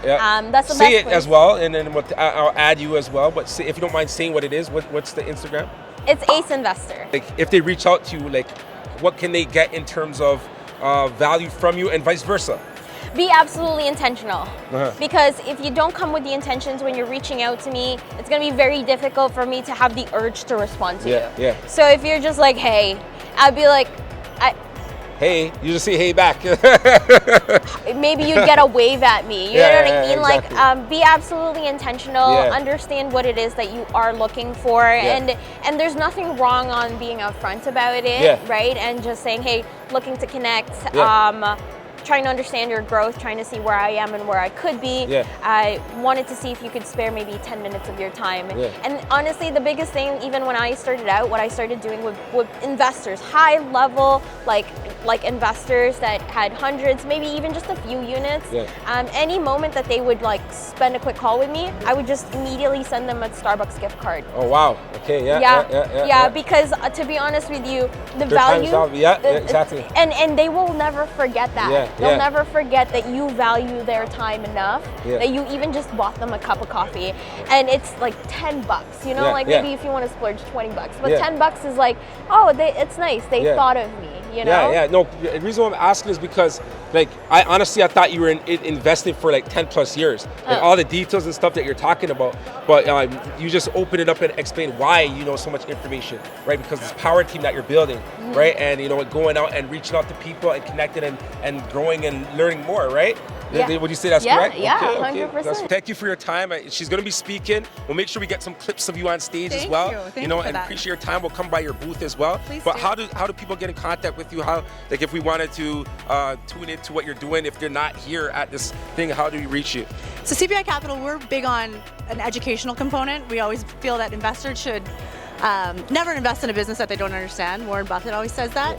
So what we do is we have a podcast. It's called Real Estate Investing Demystified. We've already interviewed over 200 expert guest speakers. We send out an email every Sunday at 6 a.m. EST. Never missed one in 4 years. Oh wow! And it's all educational, keeping investors informed about what's happening in the economy. But to get a hold of us, just cpicapital.com. Or Ava at cpicapital.ca. You can reach out to me. My team can jump on a call with you and tell you all about what we do. Okay, amazing. Yeah, thank you so much, Ava. Richard. I appreciate your time. She's a go-getter, because we were planning, when are we going to do it? We said, let's do it right now. So if you want to invest right now, Ava, for sure. Thank you so much. Thanks so much, Richard. Appreciate your time. Appreciate it. If you don't mind, how can we reach out to you? Like, say if there's some landlords that are out there that are tuning in and they want to connect with you, I guess, so you could, maybe possibly rent their thing, or, show them how it works. How do we tap in with you? No worries. So I'm gonna stand up here. I'll show you the shirt. Okay. I'll show you the drip. Okay. So it says I love Airbnb. Yeah. This is my company, Stellar Stays Inc. Okay. And I got the back. Okay, the QR code. They can scan that. You'll stay there for a sec, so the people, if they're watching, they can scan that QR code. You see what it says? I'm the guy. I'm the guy. Okay. I'm the guy. So my company, Stellar Stays Inc. We've been doing this for 4 years now. Okay. But yeah, that's about it. No, man. Appreciate your time, man. Yeah, of course. Thanks. You can continue your meal. Yeah, no You problem. just gave us a meal. I'm full right now. Yeah, no problem. All No right, problem. bro. Yeah. We are on Instagram, you guys. That's where you can find all of our exclusive off-market deals, and you can contact us for any questions. JPL Home Buyers. All right. Thank you guys so much. Appreciate it. For sure. All right. Thank you. My social media called ENFJ.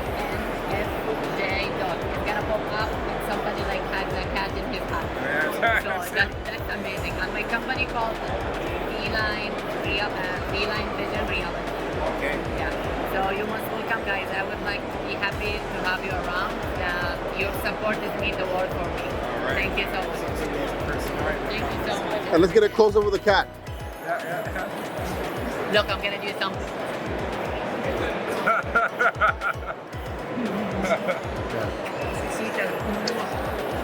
See me out. She gonna say it. Go to Instagram. Just look for Brad Blazar, B-L-A-Z-A-R, no E's at all. Go to LinkedIn, go to Facebook, we're all over the place. Google me, follow me on YouTube. We got a great podcast called The Capital Catalyst Show. We talk about raising money. Everybody we interview's been a capital raiser, a major success. So yeah, just follow me on social media. And let's begin the process of helping you raise capital too. All right, thank you so much for your service and appreciate your time. Instagram is just get TikTok, the same thing. Not currently super active on it, but you can find me there. Michael Alcock, Instagram, Mike the Entrepreneur. I'm not super active on social media, but email malcock, ALLICCK @ctmortgagesolutions.com. Yeah, you can go to tcudevelopmentcorporation.com. Okay. If you want to learn more. Yeah, so we're pretty easy to find. It's accessassetmanagement.com, or you can go on. We're pretty much on any social media. I do have a podcast as well. It's Scaling Up with Shane. Oh, nice. And Shane Unruh on any social media. You should be able to find me there. So. All right, so let's tune in, man. I appreciate your time, brother. Yeah, it was nice thanks, meeting man. you. My name is Jean-Claude Nasser. It's right here. If you search this on Instagram, you will definitely find it anywhere. My SEO is good, I'm a marketer. And on my bio, you can see all of my businesses. You can follow Juices on our marketing agencies. If you need help for your business, you can reach out to us and we'll help you out. It's easy to find me. I'm on Instagram, Zenland Investments. Thank you. Okay, wonderful. Thank you for your time, and we wish you great success in the future. Thank you. Okay. So go to myhousemate.ca, and right on the top is a banner if you want to be involved in our beta group. We are rewarding all of those who want to give us our feedback. What we're going to do is fully launch in September. So what we need right now is your opinions. And so myhousemate.ca, tell us what you think, play around with it, what you like, love, maybe want to change about it. We're going to take your feedback and we're going to implement it before we fully launch. Okay, I'm looking forward to it when I have my own properties that I need. All the stuff you guys mentioned, all the benefits you guys mentioned. So thank you very much for your time. Thank you so much. No Thank you so much. Check us on Instagram, AGM Renovations. We are in Vaughan, and as mentioned earlier, we've been in the industry for 25 years. So yeah, reach out to us if you have any questions. Yeah. So you can visit us at equiton.com. It's EQUITON.com. And that's the best place for you to go because there's a contact us button right on there. And if you click that, you'll be in contact with one of our representatives within about 24 hours after registering for the Basically, our website is Generational Wealth Creators, Instagram, Gen Wealth Creators. Mine is Vanessa Pinozzo. And yeah, you can find us there. Okay, thank you very much. Oh, well, that's simple. Well, we have a QR code we can give to you, which Lexi is our sales manager, and she has a tremendous amount of information. She loves to educate. She's a former teacher. So invest5s.com, you can find us there. We're also on Instagram and all different social media venues. Okay, that's amazing. Thank you so much again. Thank you. So you can reach us by email at invest@mcgilverycapital.com, as well as you can check us out online at scottmcgilveryrealestatefund.com. Okay, all right. So that's what it is. If you're looking to invest, as you see, they're well knowledgeable, and they guide you along the way. They show you what to do so that your money is going in a place where you're getting higher returns. And it's about the numbers. It seems like that's what it's about, right? Yeah. Doing the math and seeing, okay, where your money is now, into where you can put it and how you can make it grow, right? Exactly. We definitely put a high emphasis on the due diligence when we're acquiring property and just making sure that all our investments are sound.